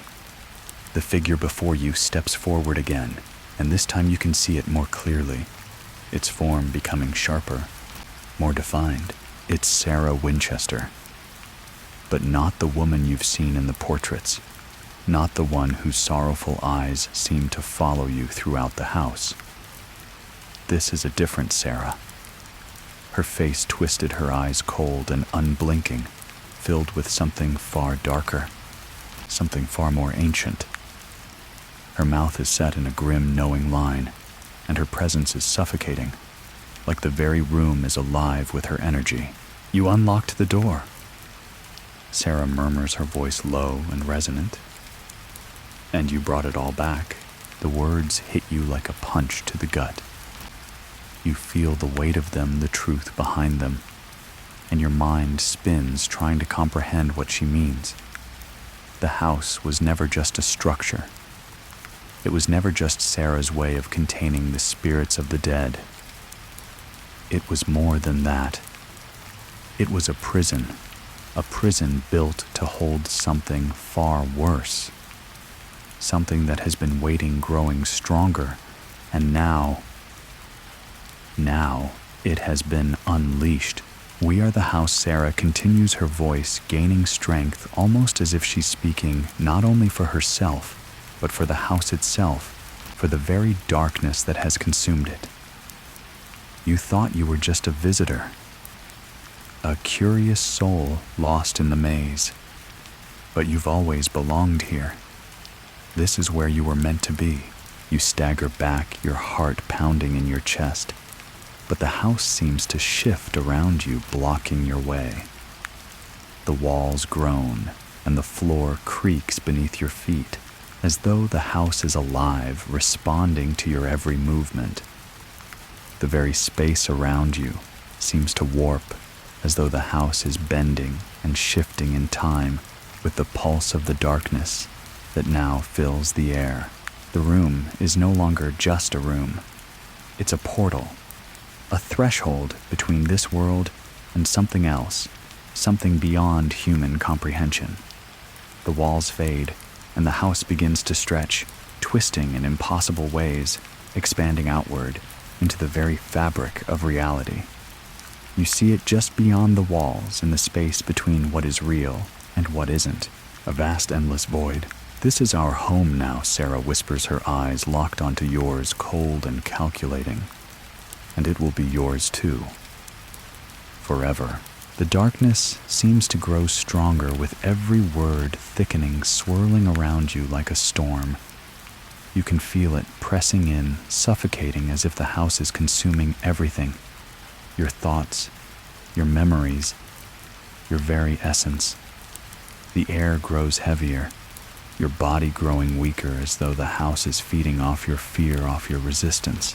You try to move, try to run, but your legs betray you, collapsing beneath you as the weight of the house becomes too much to bear. You fall to your knees, gasping for air, your chest tight with the pressure. And as you look up, you see Sarah standing over you, her face a mask of cold finality. "You belong to us," she says, her voice filled with certainty. "You always have, and with that you understand. The house isn't just a structure. It's a living entity, one that feeds on those who wander into its labyrinth, one that traps them, holds them in place, and slowly, inevitably makes them part of it. The spirits, the shadows, Sarah herself, they are all part of the same curse. And now you are too. We have waited so long," the voice repeats louder this time, as if the house itself is speaking through Sarah. "And now, you will never leave." The room begins to dissolve around you. The walls fade into nothingness, and you feel yourself being drawn toward the center of the void. The darkness swallows you whole, pulling you into its depths, and just as the light begins to fade, you hear the final whisper, the one that sinks into your very soul. "You are one of us now." The world dissolves, not with a flash of light or the sound of a crash, but with a slow, steady pull, as though the very fabric of reality is being unraveled, thread by thread. You feel the ground beneath you. No, not ground, but something far more ancient give way, as though the house is devouring you whole, dragging you into the core of its being, and with it every ounce of your resistance. You want to scream, to fight, but your body is no longer your own. It's as if the house has taken ownership of you, like it has invaded every cell, every nerve, and twisted them into something else. There is no pain, no physical discomfort, just the overwhelming sensation of losing yourself, losing everything. "You are one of us now." The voice whispers again, this time not in your ears, but inside you, inside your very soul. It reverberates within you, filling you up, consuming you, as the house, the force that lives within its walls, pulls you deeper into its grasp. The darkness continues to stretch out in every direction, infinite and consuming, but now you begin to see it for what it truly is, not a void, but a reflection. The walls of the house, the labyrinthine corridors, the twisting staircases, they were never meant to lead you out. They were meant to lead you in, deeper into the truth of the house. The house is not just a building. It's a living, breathing thing, and you are now part of it. The air around you grows thick, but not with the usual weight of fear. No, this is different. This is the pressure of being understood by something far older than time itself. You feel the house, feel the consciousness of it, and it feels as though it is observing you with an almost detached curiosity, as if this is all part of some larger design, some predestined conclusion. You realize, finally, that the house was not trying to keep you out. It was never trying to stop you. It was waiting for you to come, waiting for you to open the door, waiting for you to unlock the truth. The light flickers. There's no light, not here, not in the traditional sense, but the presence of it, of something that once resembled illumination, stirs in the air. It's faint, almost imperceptible, but it grows slowly, casting long, thin shadows across an expanding space. At first, the light feels foreign, almost wrong, but then something else happens. You see them, shapes, figures, ghostly outlines of people you once knew, faces half-formed, bodies, mere silhouettes, some smiling, some with eyes that reflect nothing but the abyss. They hover in the dark space, unmoving but watching, as if they too are caught between dimensions, trapped in this house in this endless cycle. They are all here. The voice whispers once more. This time it's not just in your head. The words seem to come from everywhere surrounding you, drawing closer. They were brought here just like you. They unlocked the door. They opened the way. The figures there are so many now begin to move toward you, but they don't walk. They glide as if they are untethered to the ground, drifting through the blackness, floating closer and closer until they are just a breath away. Their faces are all the same now. Hollow eyes, unblinking mouths stretched into hollow grins. You will join them, the voice says softer now. But there's an edge to it, a finality. You are part of us. A sudden coldness sweeps over you, colder than the deepest frost, and you feel your body stiffen. You want to move, but the force that has claimed you is too powerful. You cannot fight it.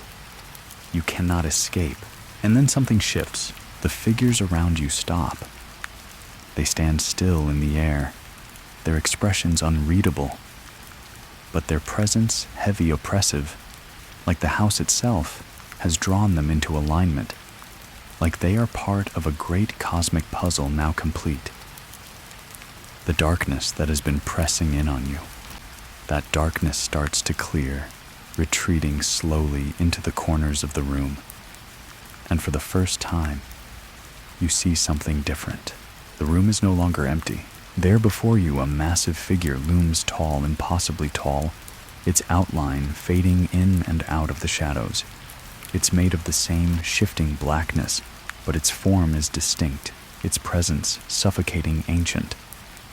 The house has always been alive, but this being is its true heart, the source of everything, you try to step back, but your feet feel like they're sinking into the floor, as though the house is swallowing you whole. The figure moves closer, and you feel its gaze, its awareness on you. It knows you. It's been waiting for you. You unlocked it. It says, its voice low and rumbling, like the very walls of the house are speaking through it. Now, you will join us. You will become part of the house. The words sink deep into the core of your being, and you understand. This isn't just a house. It's not just a prison. It's a vessel, a gateway. And the house was never meant to trap its inhabitants. It was meant to feed on them, to transform them, to pull them into its eternal, twisted existence. You are part of the house, the figure repeats, and you feel it. Your body, your soul, your very essence begin to dissolve, begin to blend with the house itself, the dark energy that flows through every inch of its walls. The darkness presses against you, but now it doesn't feel like a force trying to tear you apart. It feels like home, like the place you were always meant to be. The house is alive with you now, and it has taken you in not as a prisoner, but as one of its own. You belong here. You always have. The figure looms above you, its dark form shifting like smoke. Its eyes, endless and empty, stare into yours, and the house, all of it becomes you. And as you fade into the darkness, you hear the voice one last time, "Welcome home," and everything fades away. The silence is deafening. You float in the void, suspended in the deepest blackness you've ever known. There's no sound, no motion, just a sensation of weightlessness, as if your very essence is drifting through the infinite. You can't remember how long you've been here. Time has lost all meaning. Days, hours, minutes, they no longer exist. The absence of everything is overwhelming. No walls, no floor, no ceiling, just darkness. Then, as though it's pulling you from within, a shift, a light, a flicker in the distance. You can't explain why, but you're drawn toward it, a force you can't resist. The light grows dim at first, like a distant star peeking through the blackened sky. It pulses faintly at first, and then it grows stronger, brighter. The edges of it seem to shimmer, sending waves of warmth toward you. Though you feel cold, colder than before, you begin to move slowly, at first hesitant, as if the darkness itself is reluctant to release you. But the pull of the light grows stronger, pulling you in, urging you to move toward it. With each step you take, you feel something stir within you. A recognition. The light takes shape, its edges sharpening. And as it becomes clearer, it reveals something you hadn't expected: a doorway, a frame of light in the center of the vast, empty space. The doorway is different from any you've seen before.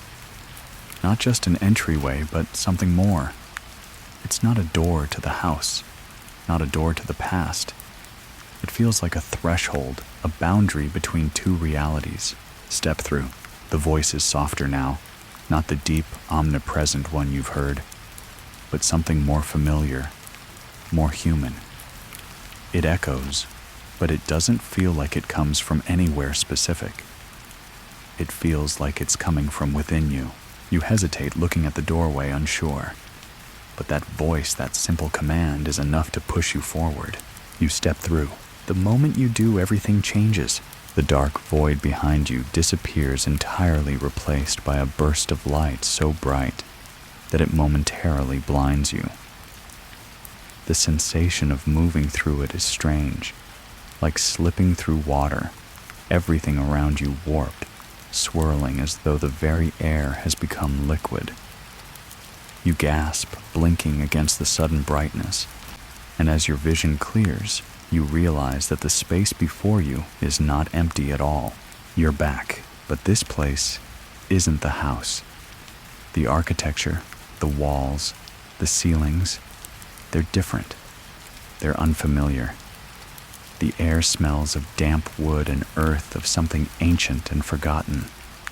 You stand in a room, not large but suffocating in its own right. The walls are covered with books, their spines old and weathered, their titles faded beyond recognition. There's a heavy scent of age in the air, of dust of time standing still, and yet there's something eerily familiar about it, something that tugs at your memory. The room isn't just a room. It's a place, an archive, but not just of books or knowledge. It's filled with objects, strange relics, twisted sculptures, and artifacts you don't recognize. Each one seems to pulse with an energy, a deep, low hum that resonates through the floor and into your bones. It's as though the room is alive with secrets, ancient, forbidden knowledge hidden away for eons. You turn, and there, standing at the far end of the room, is a figure. It's Sarah Winchester, but this time she's different. Her presence is no longer shrouded in sorrow, no longer the sad, lost woman trapped in a house of grief. No. Now she stands before you as something more, something older. Her eyes are still the same, cold and distant, but they are filled with a strange, unsettling calm. She doesn't speak at first, only watches you. Her face unreadable, the faintest of smiles playing on her lips. You've come to the heart of it. Her voice is clear now, without the weight of desperation that once clung to it. There is no sadness in her tone, only acceptance. The house has claimed you, but you are not its prisoner. Not anymore. You feel a tremor in the air as her words sink in. The truth. You've crossed the threshold. You've moved beyond the physical house, beyond its walls and doors, beyond the spirits and the curse. You've entered another space, a place outside of time, a place where the house's power is drawn from its source, its true heart. The labyrinth is not just physical. It's a labyrinth of consciousness, of existence. The house was never a building. It was a gateway, a vessel for something much older than you could imagine. Sarah steps closer, her movements slow and deliberate, as though each step is measured against the weight of centuries. She's not just a spirit, not just a victim of the curse anymore. She is something else. She is the house now. I was the key. Sarah continues, her voice softer now, filled with an eerie sense of finality. But you've become part of it just like I did. The house is not something you can escape. Not anymore. You belong to it just like I always have. You try to speak to argue, but the words fail you. The weight of it all presses in, and for the first time you understand. The house wasn't just Sarah's curse. It was her destiny. And now it's yours too. She raises her hand, gesturing to the room around you. To the books, the artifacts, the secrets hidden within these walls. This is where the house was born, she says. This is the truth behind it. The house never needed walls. It needed something else. Something deeper. Your eyes fall on one of the bookshelves where the titles remain unreadable, but you sense the knowledge there. Ancient, forbidden knowledge. And you know it's not just the house that's trapped. It's you. You've been part of the house from the very beginning, part of its twisted existence, bound to it by the key you unlocked. And now, like me, you will never leave. The words hang in the air, suffocating, and you feel the weight of them settle deep into your soul. This place is not just a room. It's a reflection of your mind, of your consciousness. You have crossed a threshold beyond the physical. You are no longer a visitor. You are part of the house, forever. And as the darkness creeps around the edges of the room, you realize the truth. You've become one of them. The darkness is suffocating. Yet there is a strange comfort in it now, as if it's a familiar weight, a part of you. You feel the pulse of the house all around you, resonating through the very fabric of the void. The hum of its energy vibrates through your body, deep into your bones, until it feels like you are the house itself. You're no longer separate. You've merged with it, become one with its walls, its heart, its very existence. But the whispers don't stop. You are here, the voice. No, the voices are a constant now, a chorus that swells with every thought you have, every breath you take. They don't just speak, they invade you, burrowing into your consciousness. And you understand now with absolute clarity that you've always belonged to this place. From the very first moment you stepped into its halls, it was never a choice. The house chose you. We are the house, they whisper, their voices thick with the weight of eons. And you will never leave. Your body, or what remains of it, trembles. But it's not fear. Not anymore. There's a deep, unshakable peace in your heart as you accept the truth. The house is you. It has been since the moment you unlocked its door, since the moment you stepped through its threshold. You are no longer a visitor. You are its part. The house has consumed you, wrapped you in its walls, and you will never escape it. But there is no desire to escape. There is no longing for the outside world. It's a distant, irrelevant memory, now one that fades in the wake of the dark power that pulses through you through the house. You can feel it, the presence of it, wrapped around your very essence. It holds you, controls you, but you are at peace with it. It's your purpose now. As the darkness continues to swirl around you, you realize that it's not truly dark. No, there are glimpses of light, faint flickers that you didn't notice before. They aren't external. They come from within you. You understand now. You are the light. You are the house. The light, the darkness, they are the same. A figure appears before you, shifting out of the shadows, but it's not Sarah Winchester. It's you. Your own form, standing tall, eyes hollow and cold face, twisted into something unrecognizable, yet unmistakably yours. It looks at you with an unsettling understanding, like a reflection in a mirror that's both foreign and intimately familiar. You have become one with us. The figure says, its voice a perfect echo of your own. as if it speaks from the very depths of your soul. There is no escape. You reach out, but there's no need to touch. You are it, and it is you. The boundaries between your mind and the house dissolve completely, and for a moment you lose all sense of yourself. There is only the house, only the dark, endless presence that swells within you, consuming everything else. You are part of it now, part of its endless, eternal cycle. You are both the prisoner and the keeper.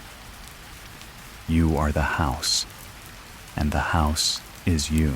The figure smiles, its expression twisted, but somehow satisfied, and it starts to dissolve back into the darkness from which it emerged.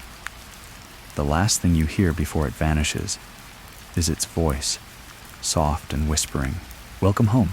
The walls around you stretch and twist, and for the first time, you understand what Sarah Winchester saw when she built this place, what she felt when she tried to escape it. The house is more than just a structure. It is a living entity, one that consumes, that feeds on the living and the dead. But it's also a prison, a place where the lines between reality and the void blur, where the living become one with the house. And in doing so, they become something greater, something eternal. And now you have become part of that eternity. The whispers return, but they are no longer foreign, no longer alien. They are your thoughts now, your voice. We are the house. You close your eyes, feeling the energy of the house flow through you, its power coursing through your veins. You feel the house stretch, grow, expand, as if it's reaching into every corner of existence, becoming more than just this place. It's becoming everything. And you are part of it. The darkness is no longer a void. It is home. You are home. The sensation of belonging grows stronger with each passing moment, and yet there is no comfort to be found in it. The house, or whatever it has become, pulses around you, wrapping you in its embrace. Every part of it flows through you, now its walls, its floors, its very energy. You can feel its hunger, its need to consume, to expand. It has taken you, but now it is you. You are both the prison and the prisoner, and yet there is no escape. You reach out, but there is nothing left to reach for. The house has claimed everything, your thoughts, your memories, your very soul. You are no longer a person. You are a part of this living, breathing entity, and as it expands, so too do you. The house has no end, no boundaries, and neither do you now. We are the house, the voice whispers, and it's not just one voice now. It's thousands, millions, all merging into one. The house speaks through you, through all of them. It speaks through everything. There is no longer any distinction between what is real and what is part of the house. You are everywhere and nowhere at once. You feel the infinite corridors, the maze that spirals endlessly around you, all of it pulsing with the same heartbeat. The walls are not just walls. They are thoughts. They are memories. They are you. And everything else, the voices, the figures, the shadows that had haunted you, they are all part of the same thing, part of the house. You move, but it's not your body anymore. It's the house moving through you, in you. The house wants more. It's hungry, and you are part of that hunger now. You can feel it spreading out into the darkness, reaching into places you can't comprehend. It has always been there, but now it is real. It is physical. It is everything. There's a sudden shift in the air, a change in the rhythm of the house, like a pulse that skips a beat. The whispers die down for a brief moment, and the silence that follows is deafening. You feel a presence. It's different this time. This presence doesn't speak. It doesn't demand. It simply is. The room, no. The space around you begins to shift. The walls, once solid and familiar, stretch and twist. You feel the weight of the house pressing in from all sides. The door, once a promise of escape, now stands before you again. But it is no longer a way out. It's a reflection of what you have become. You step forward, but it's not with your feet. The house moves for you, through you. The darkness swirls around you like a storm, drawing you toward the door. It beckons you. It calls to you. The door has always been part of you, just as you have always been part of it. Come home, the voice whispers, and this time, it's not the house speaking. It's you. The words are your own, but they feel foreign, alien. They echo with an ancient power that makes your chest tighten. You reach for the door handle, but as your fingers close around it, the world begins to warp. The air feels thick, and the weight of the house presses down even harder. The light from beyond the door flickers, blinking in and out like a dying star. You pull the door open. The hallway on the other side is familiar, but it isn't. It stretches on endlessly far beyond what should be possible. You know it. You have walked this path before, but now it's not just a hallway. It's a labyrinth, a maze with no beginning, no end. The house is waiting. It always has been. As you step into the hallway, you see the shadows again. Figures moving just out of reach. The whispers return, but this time, they're not just words. They are memories, fragments of lives that were lost here, lives that were consumed, and you feel them as if they are speaking through you. You are part of them now. You have always been. We are the house, the voices say in unison, and you understand. You are not just trapped within the house. You are part of it, woven into its very foundation. Its walls are your bones. Its halls are your mind. It has always been this way, but now you understand. It is the house, and you are the house. The door slams shut behind you with a resounding thud, but you don't turn back. There is nowhere to go. There is only forward, and forward you go. Through the maze, through the endless corridors that stretch on forever. The shadows twist, the figures flicker, and the whispers grow louder, urging you on, pulling you deeper into the heart of the house. You are part of it now, part of the curse, part of the labyrinth, and you will never leave. We are the house, and as you walk, the words echo around you, growing louder, growing clearer, until they drown out everything else. You are the house, and the house is you.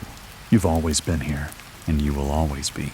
The words hang in the air, resonating deep within your chest, vibrating against your soul. You will never leave. They are not just a statement anymore. They are a truth carved into the very fabric of your being, an irremovable scar.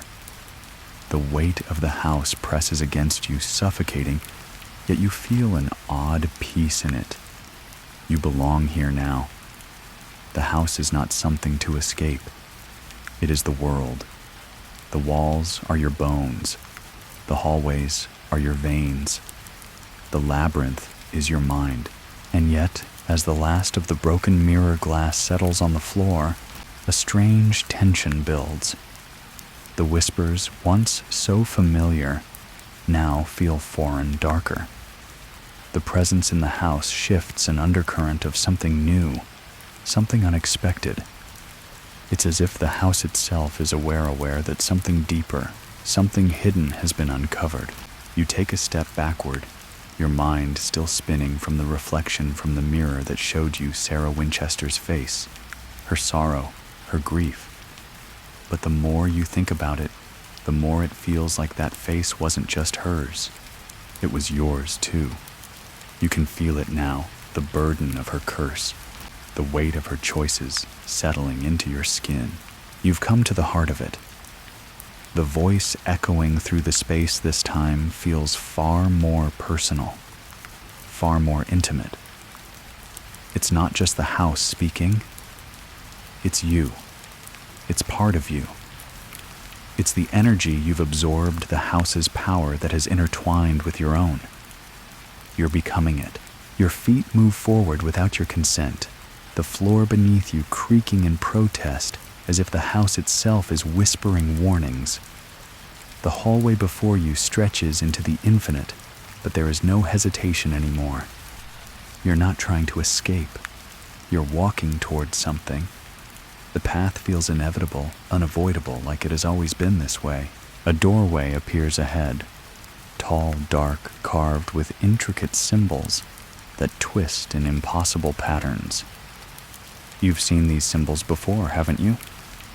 In the book, in the mirror, in the very walls of the house. They are the same markings Sarah Winchester had carved into her world, symbols meant to trap, to contain. But what they contain isn't just spirits or ghosts. They contain something else, something alive. You reach for the door, your hand trembling as it brushes the cold, smooth wood. As soon as you touch it, the door opens without a sound. The air beyond it is thick, heavy, almost suffocating, but you step through and you're in a new space. It's vast, far more vast than any room or hallway you've encountered. The air is dense with an energy that fills every inch of the room, a power that seems to hum just beneath the surface like it's waiting for you. This is the heart of the house. You don't need to see it to know it. You can feel it. It's alive here, more alive than it's ever been before. The space is open, but there are no walls, no boundaries.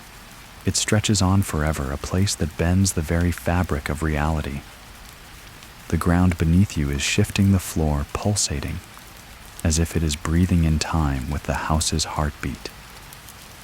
The air vibrates with an ancient energy, one that wraps itself around your mind, trying to pull you deeper, to unravel the strands of your thoughts. This is where it begins, the voice says. And now it's not just the house, it's Sarah. Her presence is thick in the air, suffocating, and you know that she's watching you, but not from the shadows. She is part of the house now, part of you. Her thoughts, her essence have merged with the house just as yours have. You can feel her like a second voice in your mind, guiding you towards something. You walk forward, your body moving on its own. The room seems to open up further, expanding into an endless expanse of dark, stretching corridors. But there is no turning back now. You can't turn back.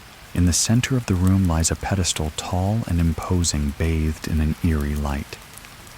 There's nothing on it at first, but then, as if summoned by your presence, an object materializes, a key. But not just any key. This one pulses with an ancient energy, its shape dark and twisted, almost alive. It's the same key from the book, the one that started it all, the one Sarah had held in her grasp. The key, Sarah's voice, echoes through the space, filling the void. The key to everything. The key to the house. The key to you. You step forward, your hand reaching out toward the key.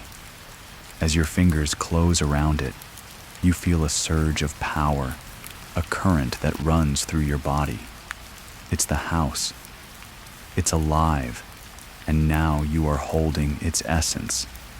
The key is more than just a physical object. It's the vessel that ties everything together. It is the house's heart. It is your heart. You have become the house. Sarah's voice is no longer distant. It's right behind you in your mind. This is where you will stay. This is where you belong. You cannot escape. The key thrums in your hand, its power vibrating deep inside of you. And as you hold it, you realize something else. The house has always been waiting for someone to unlock its deepest secret. Someone to take the key to understand its true nature. And now that someone is you, the floor beneath you shifts, pulling you into the center of the room, the shadows gathering around you, like a cloak wrapping around your shoulders. You are part of the house now. It is part of you. And as you stand in the heart of it, you know there is no leaving. There was never a way out. You will stay here, Sarah whispers, her voice soft, but filled with a deep, final certainty. You are the house now, forever. And in that moment, the truth settles in your body, your mind, your very soul have become part of the house. The walls, the shadows, the whispers, they are all a part of you now. There is no escape. There never was. The house has claimed you, and now you are its heart. The air around you thickens the presence of the house, settling deeper into your bones, becoming part of your very essence. You don't know how long you've been standing here in the heart of the house, the endless corridors stretching out in every direction. Time has become irrelevant. Nothing seems to move, but everything seems to breathe in time with your own pulse. You are the house, and the house is you.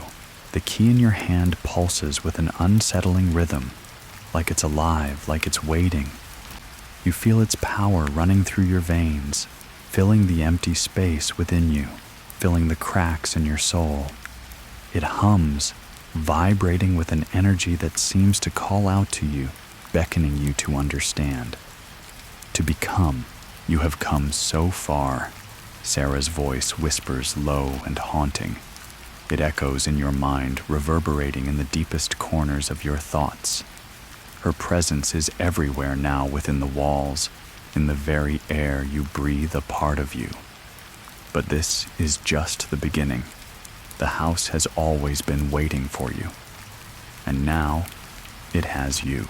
The words hang in the air, each syllable embedding itself deeper into your mind. The weight of them presses down on you, but it's no longer a weight of fear. No, now it's something else. It's an understanding, a resignation. The house has claimed you, and in return, you have become its master, its vessel. You turn around, half expecting to see the endless labyrinth of doors, but instead, the space before you warps, twists, and bends. The walls ripple like liquid, shifting, as if the house itself is reshaping itself around you. The space isn't just a room. It's everywhere. It's infinite. You are part of it. Now Sarah's voice hums again, the words threading through your thoughts. This place, this world, has no boundaries anymore. You can see everything, feel everything. The house stretches into every corner of your mind, your soul. You close your eyes for a moment, and as you do, a vision unfurls before you. Not in the room, not in the house, but in the depths of your mind. You see Sarah, her face twisted in sorrow, but there is something more there. Understanding. She stands in the center of a vast, empty space alone, lost just as you were. Her body is fractured, but her spirit is strong. She built the house to escape the pain, but in doing so, she became part of it, and now you have followed in her footsteps. The vision shifts. You see other faces, strangers, forgotten souls, who wandered into this place, people who tried to escape, who failed, and who became part of the house in ways that Sarah had never intended. You see their faces, their desperate eyes, their lost expressions. They have been consumed, absorbed into the very walls that trap you now. You will join them. Sarah's voice cuts through your thoughts, not in warning, but in fact. You will become one with this place. You shudder at the weight of it. The house isn't just a prison. It isn't just a place of torment. It's a cycle that consumes. It draws in, absorbs, and molds. It traps souls in its walls and makes them part of the house for all eternity. And now, you are no different. You look around, and for the first time you see it clearly, the house itself. It's not just wood and stone, not just walls and rooms. It is a living entity, and every soul it claims becomes part of it. Every soul. The house doesn't just imprison them, it feeds on them. It uses them to expand, to grow, to reach further into the fabric of existence. And you have unlocked its true purpose. You have become the key to its expansion. You are its heart now. The hallway ahead of you seems to stretch impossibly far, the walls bending in ways that defy logic. The house is expanding, and with it, you. You are not just a prisoner anymore. You are the very force that fuels it. You are its heartbeat, its pulse. You are the house, Sarah whispers, her voice no longer separate from the house itself.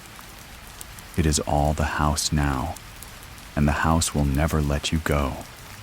It will never let any of us go. You turn your head and you realize you are not alone. The figures from before the lost souls are here with you, walking alongside you, drifting through the labyrinth, their hollow eyes watching you. But this time their presence isn't frightening. It isn't unsettling. They are you. They are part of you, just as you are part of them. All of you are bound together now, intertwined by the house's will. We are the house. The words fill your mind again, but they are not just spoken. They are felt. They are known. They are your truth. You reach forward your hand, brushing the walls of the house, feeling the pulse beneath your fingertips. It's alive. It's you. There is no leaving, Sarah's voice says, but now it is your voice, as if it's spoken through you, not as a warning, but as a fact. The truth of the house is undeniable now. The path you've walked has led you to this moment. You are the house, and the house is you.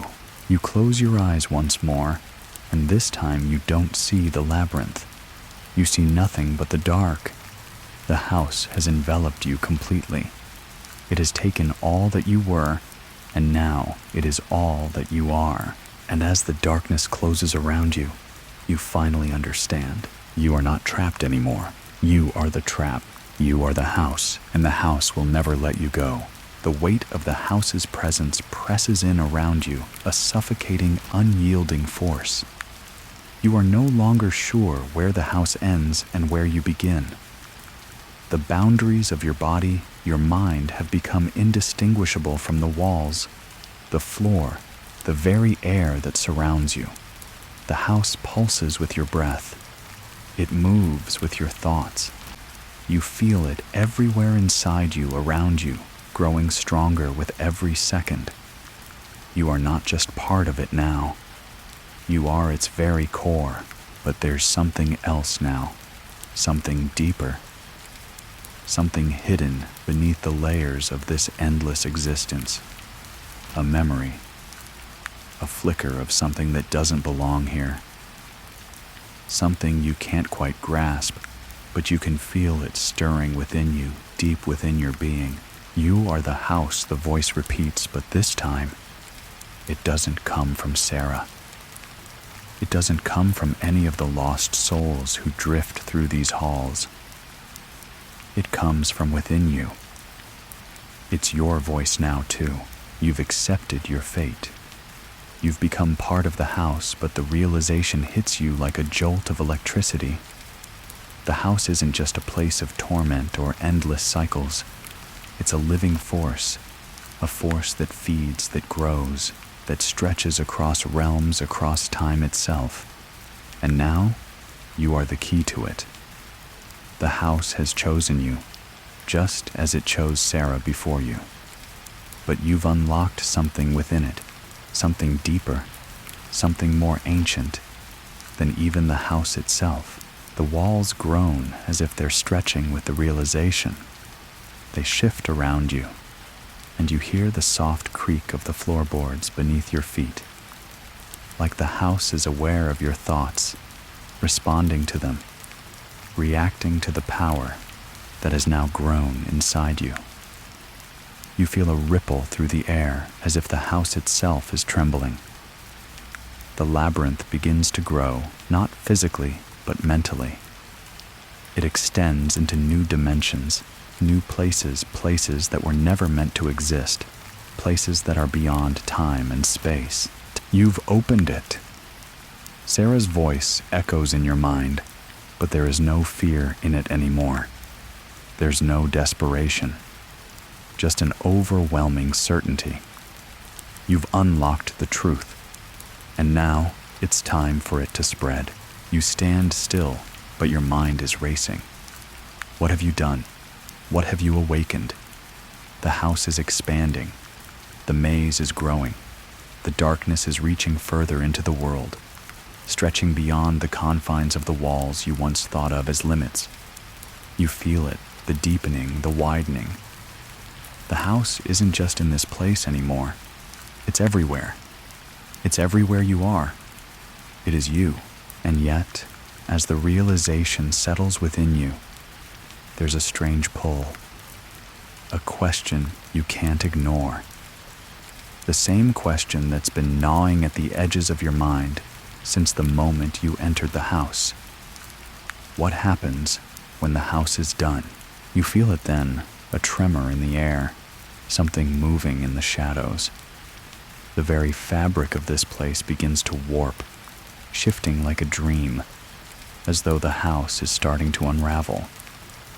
The edges of reality begin to fade, as if everything that has ever existed, everything that was once real, is now slipping away. You feel it, this growing emptiness, and for the first time, you wonder if the house itself has a limit. If there is an end to the power it has been absorbing for so long. The shadows on the walls stretch, twisting, elongating, moving in ways that defy logic. They are alive. They are watching. And they are waiting for something. For you. Something has shifted within the house. Something ancient. Something that has always been here, buried beneath the layers of time and sorrow. It has been waiting for you to unlock it, and now you have unlocked it. We are the house. The voice returns louder now, echoing across the endless halls. It's no longer just Sarah. It's the house. It is all of the house. And it is spreading, growing, becoming more than just the walls. It is becoming the very fabric of existence itself. You will be the vessel. The voice continues, the weight of it bearing down on you. You will carry us forward. Into the world. Into everything. You try to move, to step away, but your feet feel heavy, as though they are no longer connected to the ground. The floor beneath you shifts, the walls bend and stretch, and the very air around you feels thick, suffocating. You're not sure if it's the house that's changing, or if you are. You look down at your hands, the same hands that have touched the key, the hands that have opened the doors of this cursed place. They look the same, but they feel different, as if they are no longer your own. They belong to the house now, just like everything else in it. You can feel the energy coursing through you, through your fingertips. The power, the force. You are becoming us, the voice whispers, and this time it is no longer just a whisper. It is a command, a truth, and as the house shifts around you, you feel it, the shift in your own mind. It's like the walls are merging with you, melding with your thoughts, your memories, your very being. You can feel the weight of it. The house is becoming one with you. You are part of it. The doors open not by your will, but by the house's. The labyrinth unfolds before you, stretching into the infinite, endless pathways that are now your domain. You understand now the house will never stop expanding, never stop feeding. It has to consume, and it has chosen you to be its vessel. The weight of it presses down on you, and you realize the truth. There is no escape. There is no freedom. The house has claimed you, and you have claimed it. And now, you are its future. You are the house, and the house will never let you go. The house breathes, and you breathe with it. It pulses beneath your skin, in your veins, in your very essence. It is alive, and you have become its heart. The walls, the floors, the endless corridors that stretch into the unknown, they are now a part of you, as much a part of your mind as your own thoughts. The darkness that once surrounded you now feels like a warm, familiar embrace, pulling you deeper into the folds of this twisted existence. The air around you hums with an energy you can't quite understand, but you don't need to. You feel it. You are the house now, its pulse in time with your own. The very air vibrates with the house's desires, its hunger, its need to grow, to consume. The endless expansion, the endless maze of corridors, all of it is part of you, part of the house that now lives in every inch of your being. As you move deeper into the heart of it, the corridors open, stretching further and further into an infinite expanse. The walls melt away into a vast, dark nothingness, and in this place, there are no boundaries, no limits. The house is not confined to physical space anymore. It has become something else, something more. A consciousness, a being. And it is growing just as you are. We are the house, the voice says again, louder now, its resonance filling the space, shaking the very foundations of your thoughts. We are the walls. We are the corridors. We are the shadows. We are you. You reach out with your mind, your body, your soul, and the house responds. It bends to your will. The walls rise around you, forming new paths, new twists and turns. The house is yours to shape now, to mold. The house is alive, and you are its creator. But as you shape it, you realize something else. The house is not just a place to trap souls. It is a trap itself, a trap that feeds on everything it consumes, growing more powerful with every soul that is lost within it. It has always been this way, the voice whispers softer now, almost a sigh. The house is eternal. It devours. It grows. It waits. And you are its vessel, its guide. The realization comes slowly, but with a terrible weight. You are not just part of the house. You are the force that drives it. You are its future, its present, its past. The house will continue to grow, continue to feed as long as you live or as long as you exist within it. Your hands tremble, but not from fear. It's the weight of understanding. You've become a part of something much larger than yourself. You are no longer an individual. You are the house, and the house will never stop. The darkness around you shifts again, and this time, it isn't just the corridors. The very air grows thicker, heavier, as if the house itself is reacting to your understanding. It knows you are beginning to comprehend its true nature. It is feeding on your thoughts, your realization, turning them into a new form of hunger. You will guide it into the world, Sarah's voice whispers again, this time softer, almost gentle. You will give it life. You will be its heart. You feel the weight of her words settle and pressing against your chest, suffocating you. But there is no escape. There is no need to escape. The house is now your purpose. Its desires are yours. Its hunger is your hunger. You are the house, and you will feed it, shape it, expand it into the world beyond. It's time, the voice says, this time in unison. with your thoughts, your mind. It's no longer separate. You are the house, and the house is you. The labyrinth is endless, but it's no longer a prison. It is home, and you will make it your world. The house trembles around you, the walls shaking as though it is alive, a great breathing entity, stretching beyond what should be possible. The corridors twist, stretch, and shift as your will moves through it. It responds to you, grows with you, feeds on you, and you feed it back, giving it life, giving it power. You walk forward, and the house moves with you. The darkness ripples around you, but it no longer feels suffocating. It feels familiar, comfortable. It is no longer a threat. It is part of you, just as you are part of it. It's time to open the door.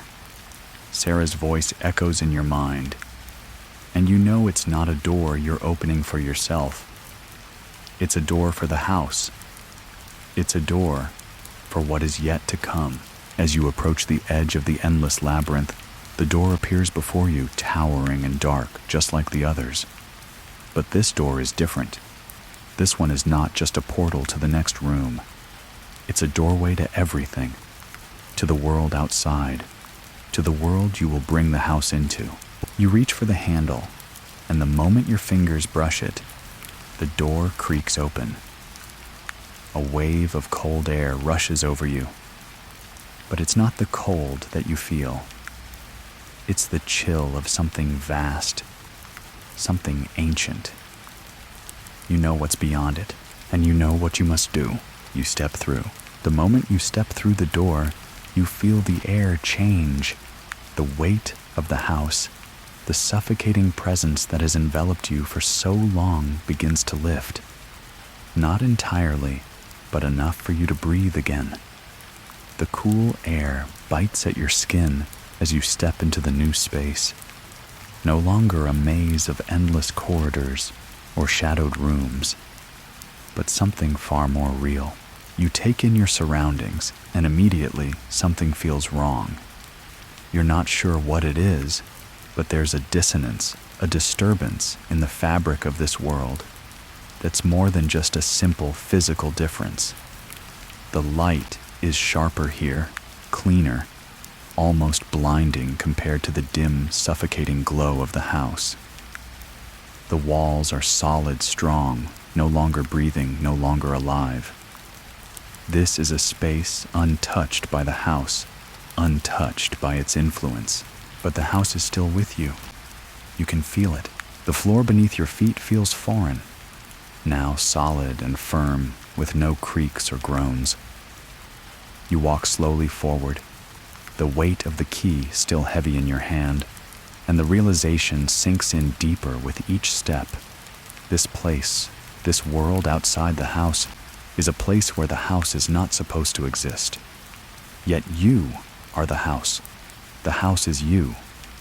And the moment you step through the threshold, you can feel the very air shifting, responding to your presence. The house doesn't just live in the walls anymore. It lives in you. It is you. Its hunger, its will to expand, is something you cannot escape. You've unlocked the door for it, and now it will spread. It will grow. It will consume. You will feed it. The light ahead of you grows brighter, and you walk toward it, unable to stop, unable to resist. The room ahead is vast, stretching into an infinite space.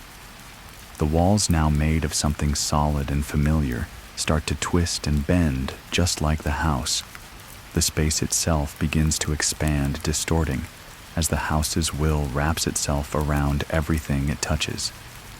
The air thickens with an energy that you can't escape. It's time to spread the house.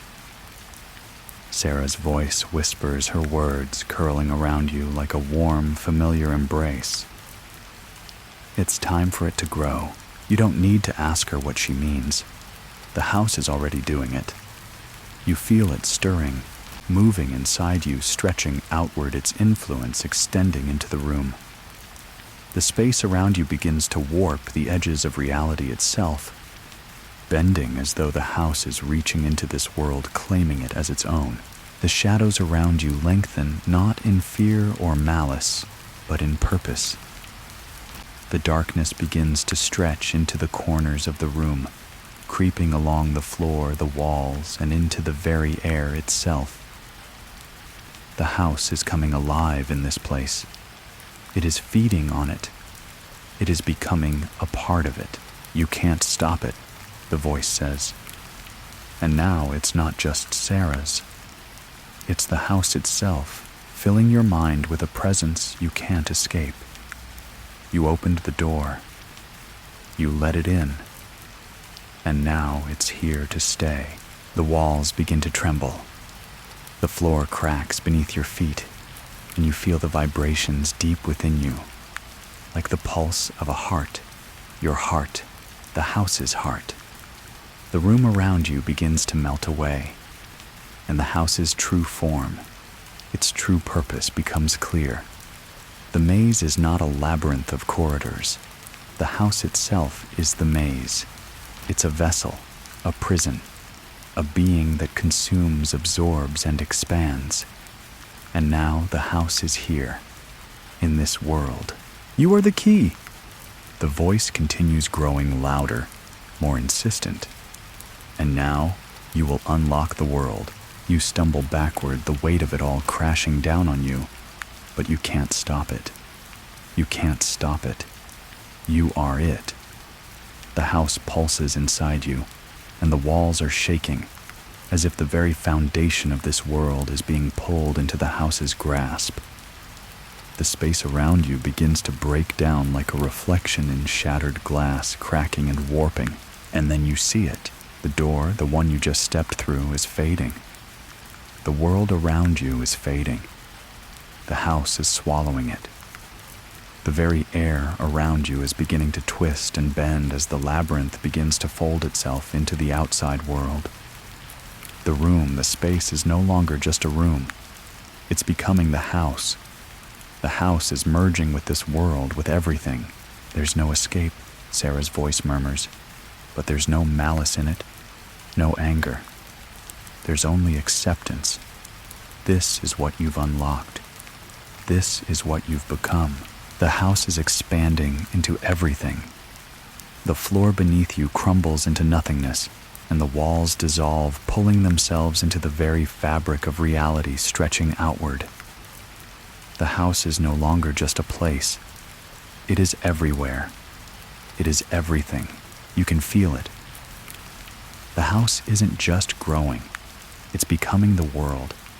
It's feeding on the very essence of everything, and you are the house now. You are its heart, its soul, its purpose. There is no beginning, no end. There is only the labyrinth. There is only the house. And as the room around you collapses into nothingness, as the house consumes this world and everything in it, you understand. You've always been a part of it. The house was never a prison. It was always a vessel. And now it is free. And so are you.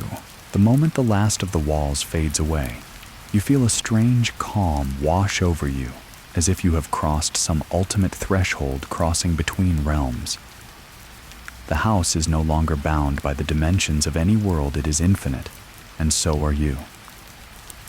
The outside world is gone. Nothing but the dark pulse of the house remains. It moves through you, around you, inside you. It is a part of you, and you are a part of it. The house has claimed this reality, and with it, your soul. The sensation of weightlessness overwhelms you, as though your body is no longer tied to the ground, but rather suspended within the very fabric of existence. The air feels different now, its sharpness gone, replaced by a strange warm hum, like an endless vibrating current. The house has expanded, and the energy of it fills you. It courses through every fiber of your being. You can feel the infinite corridors stretching out, twisting, and bending in every direction. But now, they are no longer outside. They are inside you, The house is a part of every thought, every feeling you have. You have become it. The endless hallway reappears before you, stretching out into the void of space. Yet you know that it is not truly a hallway. The walls, there are no walls. The ground, the floor beneath your feet, is no longer solid. It's fluid, like the very nature of reality itself is bending around you. The house stretches, growing with you. As you move, it expands each step, a confirmation of your purpose, your role in this eternal labyrinth. You feel Sarah's presence no longer just a whisper but an echo, and you realize she is not trapped anymore. She has become the house too, just as you have. She is everywhere and nowhere at once. The house has claimed her and turned her into a part of itself, and in the same way, you are now a part of it. We are the house. The voice says its tone, not Sarah's, but deeper, older. It is a voice that belongs to the house itself. You have unlocked the door, and now you will be the one to open it further. The thought fills your mind, pressing against your skull like an inevitable truth. The house has no end. It is not confined by walls, by floors, by ceilings. It is not contained by time nor by space. It is an entity, and it is alive. It feeds on souls. It feeds on your fear, your longing, your essence, You remember the key still clutched in your hand, but it's no longer just a key. It is the very embodiment of the house. It has merged with you. The key is not something you hold. It is something you are. You feel its power surge through you as the realization hits like a tidal wave. The key unlocks more than doors. It unlocks reality. It opens the way to everything. The house will continue to expand, consuming everything it touches. We will grow, the voice murmurs, beyond this world, beyond every world. The house will never stop. You walk forward, not sure where you're going, because there is no destination anymore. The hallway stretches out endlessly in every direction, an infinite expanse of dark, twisting corridors that lead nowhere and everywhere. The floor beneath you pulses in rhythm with your thoughts like a heartbeat, the heartbeat of the house. You reach out toward the walls, but there are no walls now. There is nothing but the presence of the house filling you, stretching out into the void. The house is no longer just here in this place. It is everywhere. You can feel it in your chest, in your veins, in the very air around you. The labyrinth, the corridors, they are not confined by the physical world. They are part of you now, part of the endless expanse that has become your existence. A door appears before you, massive, towering, like a reflection of the house itself. The door is not just a door. It's a gateway. You realize it now. The house is expanding into new worlds, new realities. It has absorbed this one, and now it will go further. You will go further. You don't hesitate. You step toward the door, your mind still hazy, filled with the hum of the house's power. But something is different this time. This door is not just an entryway. It is a threshold. The walls that surround you, the corridors that stretch on forever, are all leading to this moment. The house is about to break through, to consume all that is and all that will be. It's time, the voice whispers. You touch the door handle, and the world shifts. It's no longer just the hallway you stand in. It's not even the house anymore.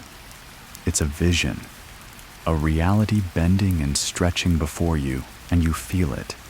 The house slipping between worlds, between dimensions, spreading its influence further, further than you ever imagined. You can feel the power surge within you. It's like you're being pulled into the center of it, into the core of the house itself. The door opens and you are drawn through. The darkness wraps around you, but it is no longer frightening. It is familiar warm. This darkness is home. This endless expansion, this power, it is you. The house is not just a place, it is your existence. It is your soul, your body, your mind. You are the house, and the house is everything. And as you step through the threshold, you realize that the house will never stop. It will grow. It will expand beyond this reality, beyond all realities. And you will be there at the center of it. You will be the heart, the key. You have unlocked it. And now you are its keeper. We are the house, the voice whispers one last time. And this time, it is not just a voice. It is a presence. The house, the labyrinth, the curse, it is you. And you will never leave. The door closes behind you with a faint echoing click, and the world around you shifts again. The oppressive weight of the house, once so suffocating, seems to lift only to be replaced with something more unsettling, an eerie stillness, an absence of sound that seems to hang in the air like a fog.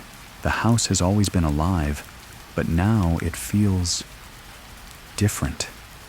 It feels more aware, as though it knows you are here, knows that you've become part of it. The walls, once static and unyielding, now seem to breathe, as if the very structure of the house is pulsing with an energy you've never felt before. The house is you, and you are its heart. Its hunger, its desire to expand, to consume, is now your own. But there's something else, something deeper, hidden beneath the layers of your mind, something awakening within you. You try to move, but it's as if the air itself is pressing against you, holding you in place. The silence grows unbearable, and you're left standing in the center of an ever-expanding void, your mind a whirl of thoughts, none of which seem to make sense. The house, the labyrinth, the endless corridors, it's all part of you, but something else is stirring. You feel the key in your hand, still warm, still pulsing with power. It's not just a key anymore. It's a symbol of everything, of the house, of your existence. You've unlocked it, and in doing so, you've unlocked more than just the house's secrets. You've opened the door to something much greater, much darker, something that was always there waiting. You've opened the door.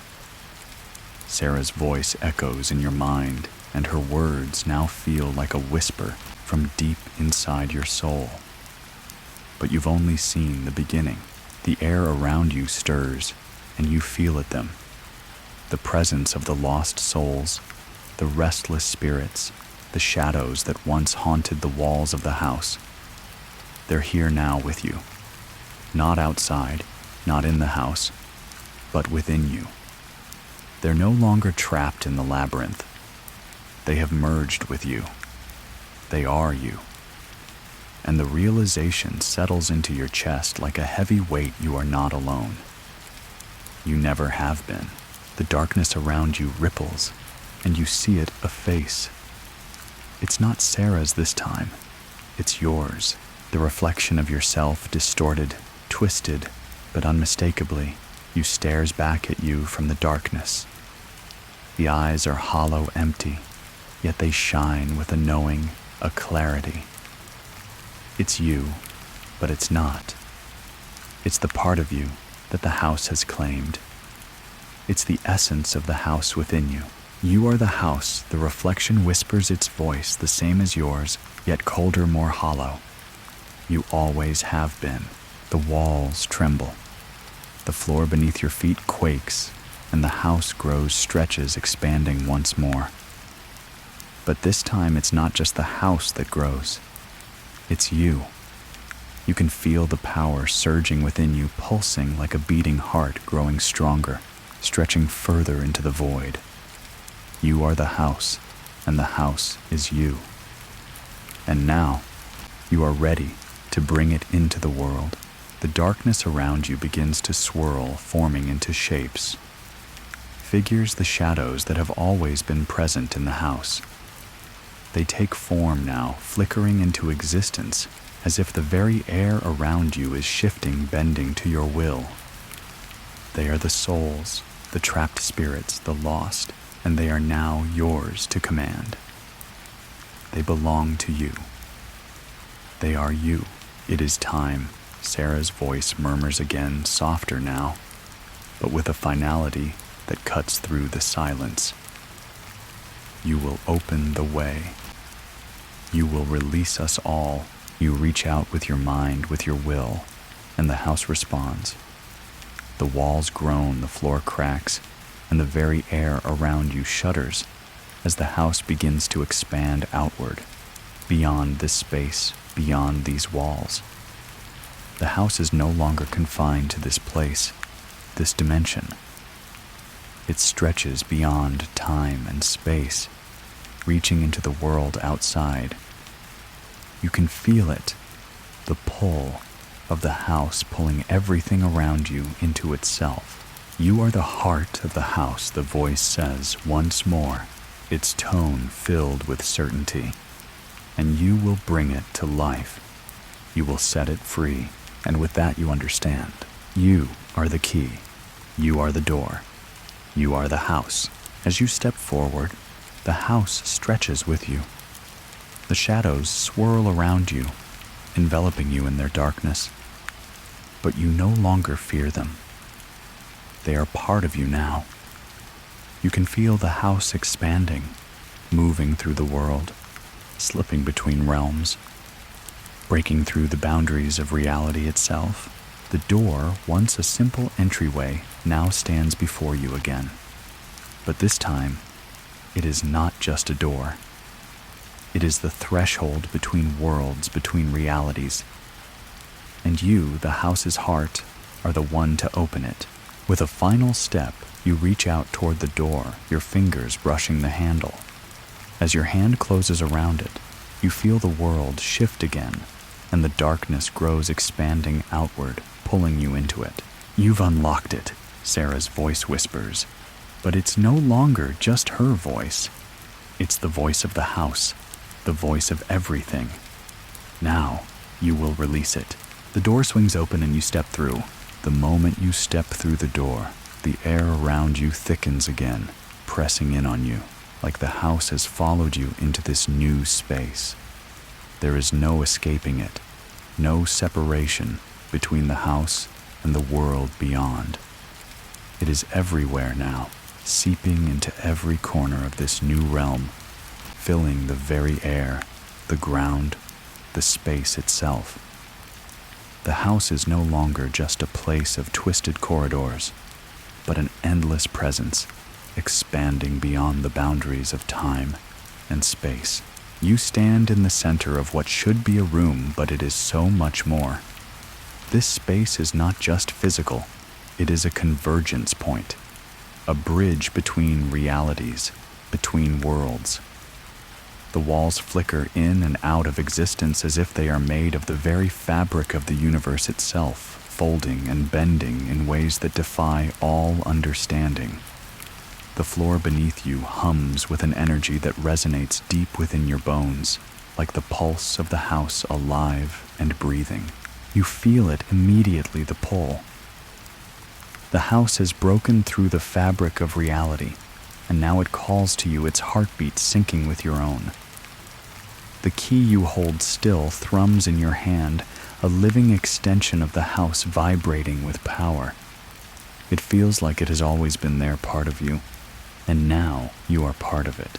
The figures that surround you, the souls, the lost spirits that once filled the house are here too. They are not trapped anymore, not confined to the walls of the house. They are free, but they are not truly free.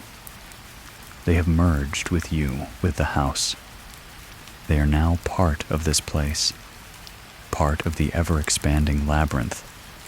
And as you step forward, they move with you.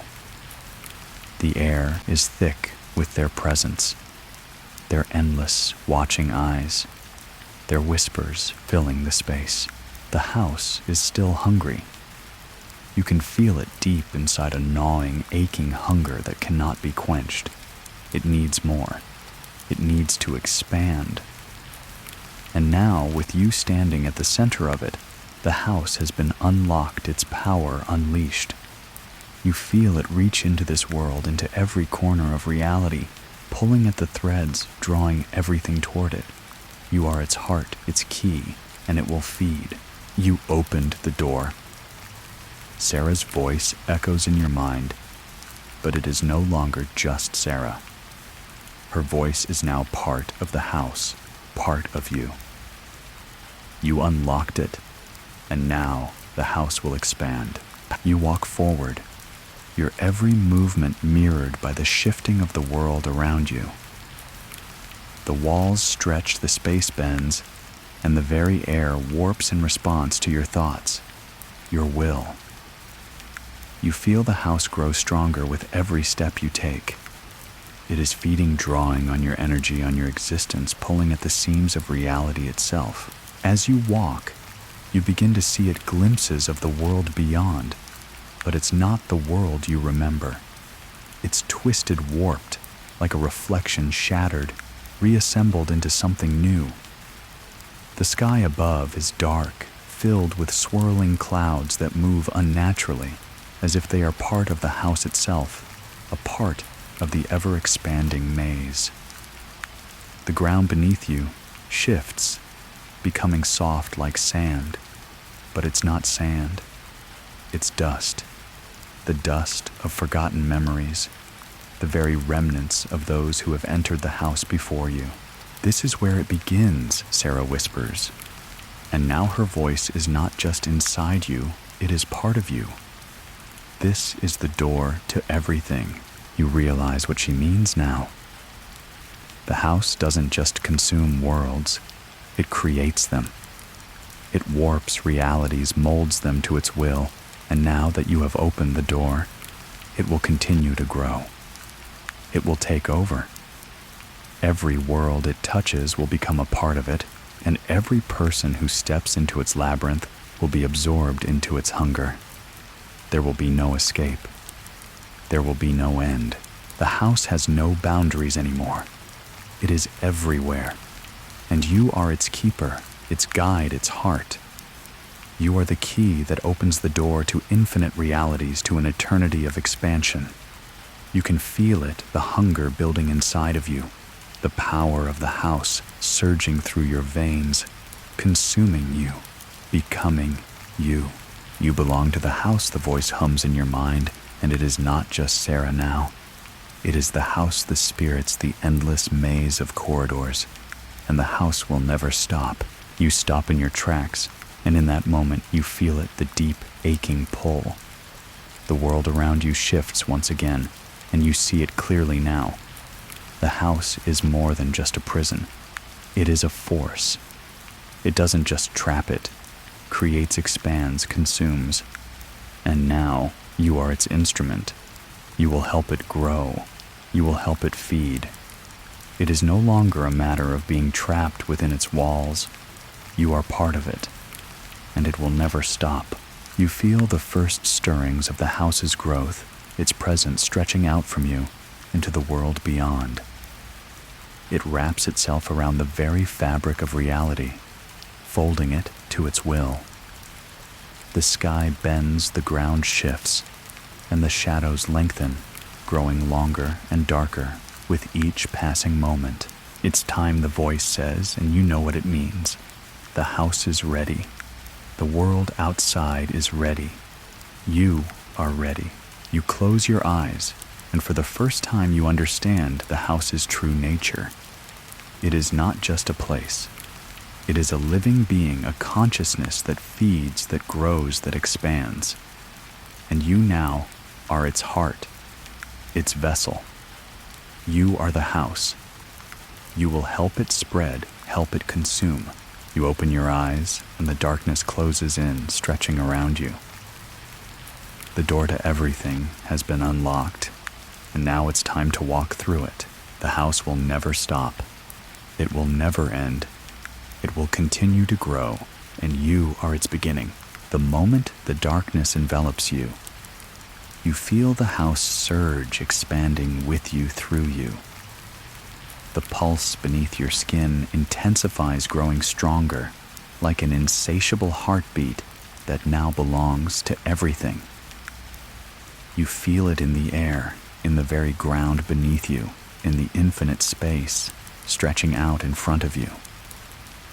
The house is no longer just a place.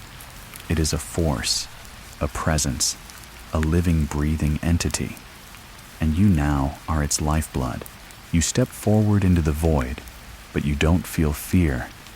You feel the weight of the house's hunger, its need to grow.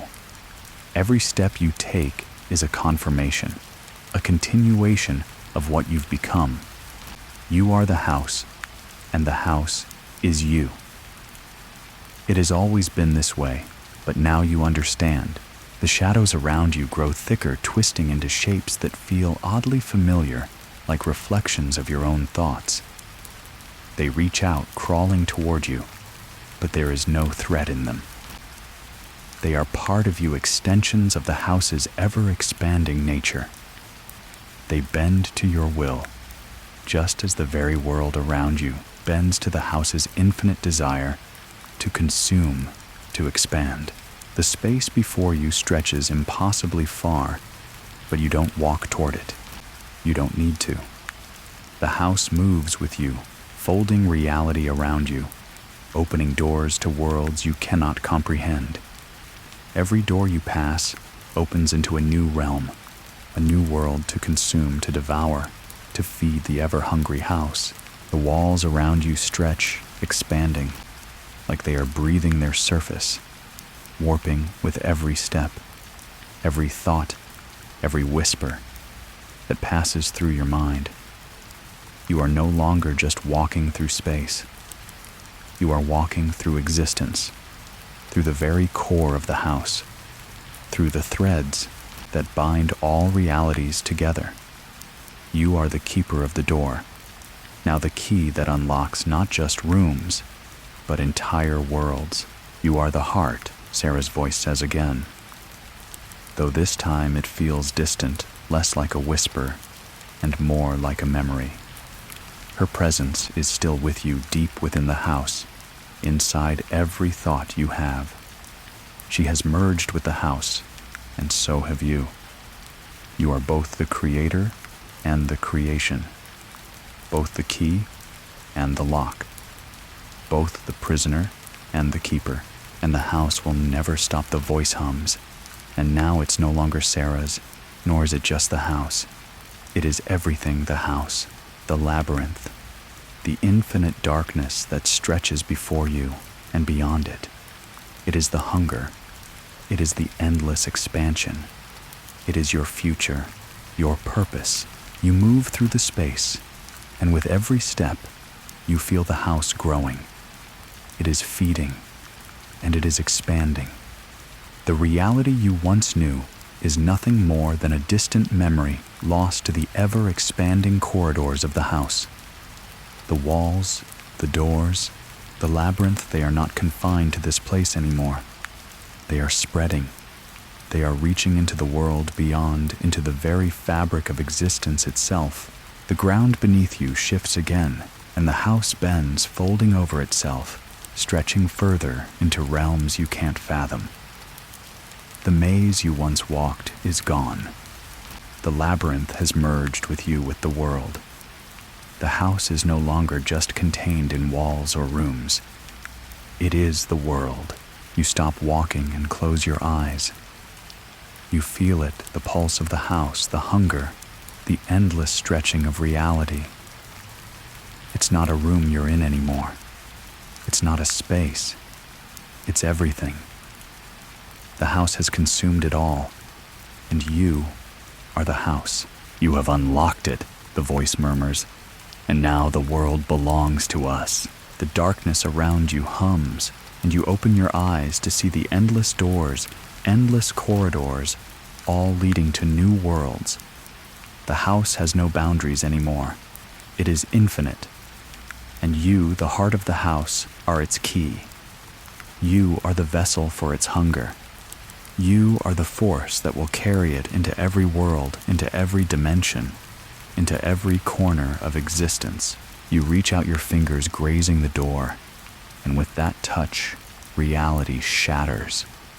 The space around you bends, fractures, and reforms, expanding outward into something greater. The door opens, but it's not just a door. It's the beginning. It's the beginning of everything, the gateway to new worlds, new realities. The house is no longer confined. It is limitless, and as you step through the door, you realize this is just the beginning. The house will continue to grow. You will continue to feed it. It will consume everything, every world, every soul, until there is nothing left. But there is no fear. There is no end. There is only the house, only you.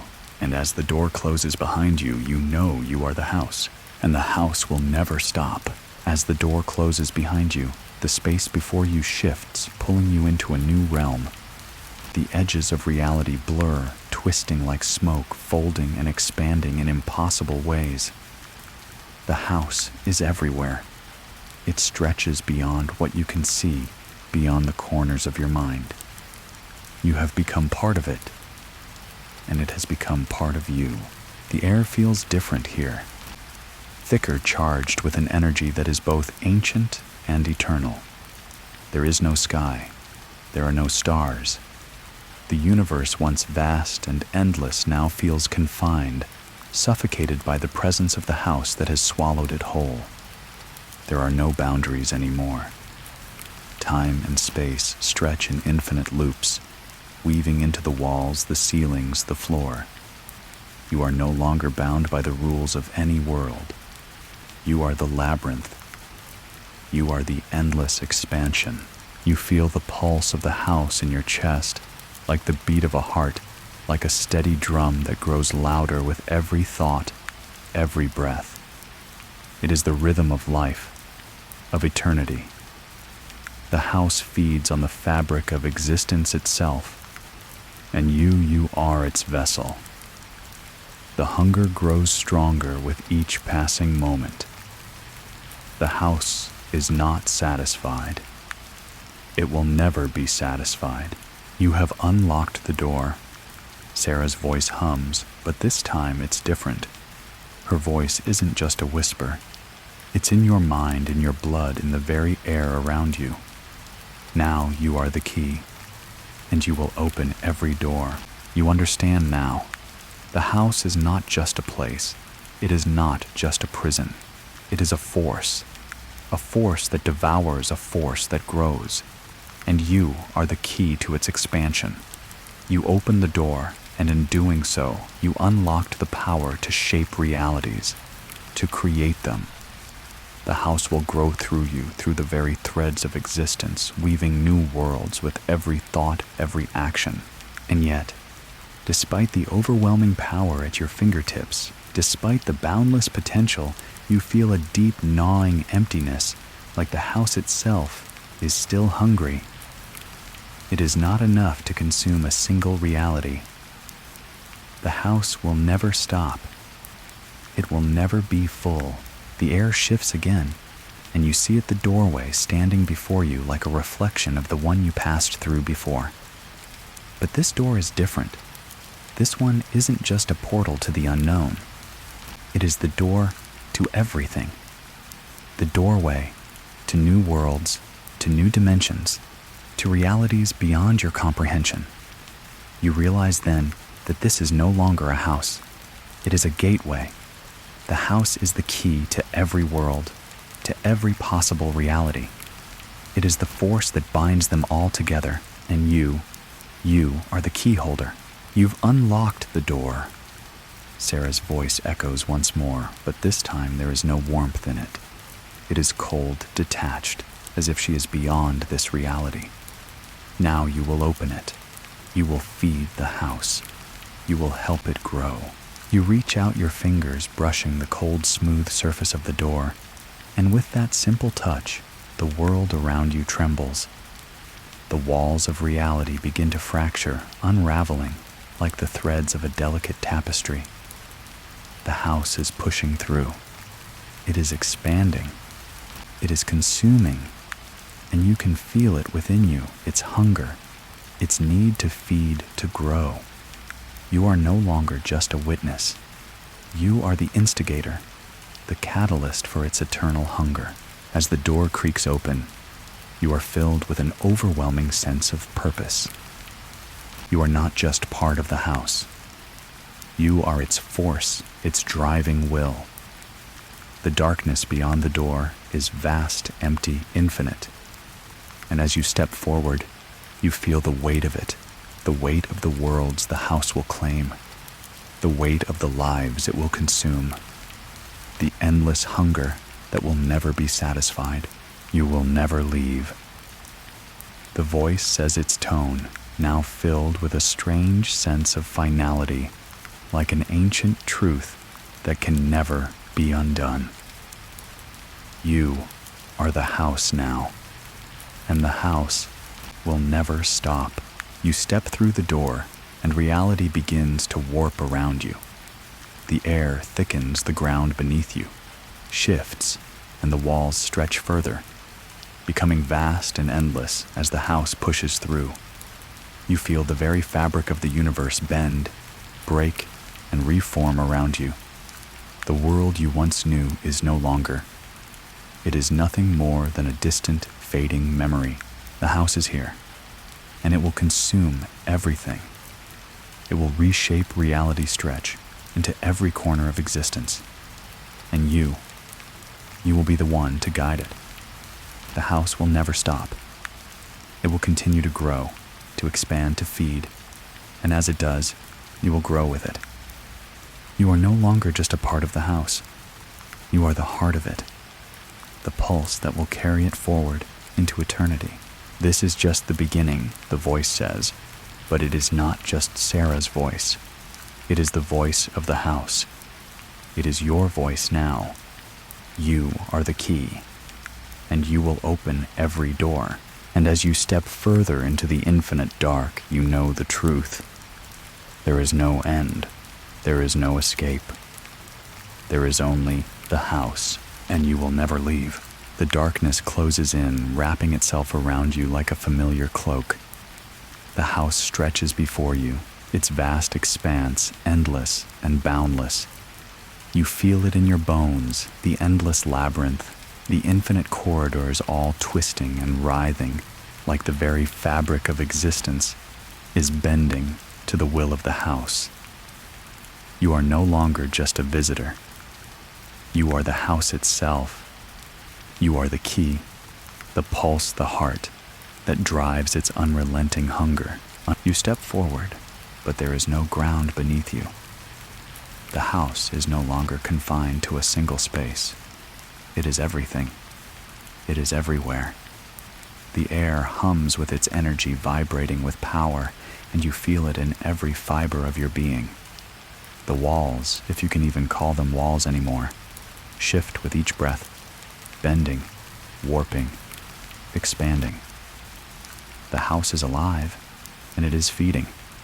It is feeding on the very fabric of reality, pulling everything into its grasp. And you, as its heart, are the catalyst for this expansion. The door you passed through slams shut behind you, but it doesn't matter. There are no doors here anymore.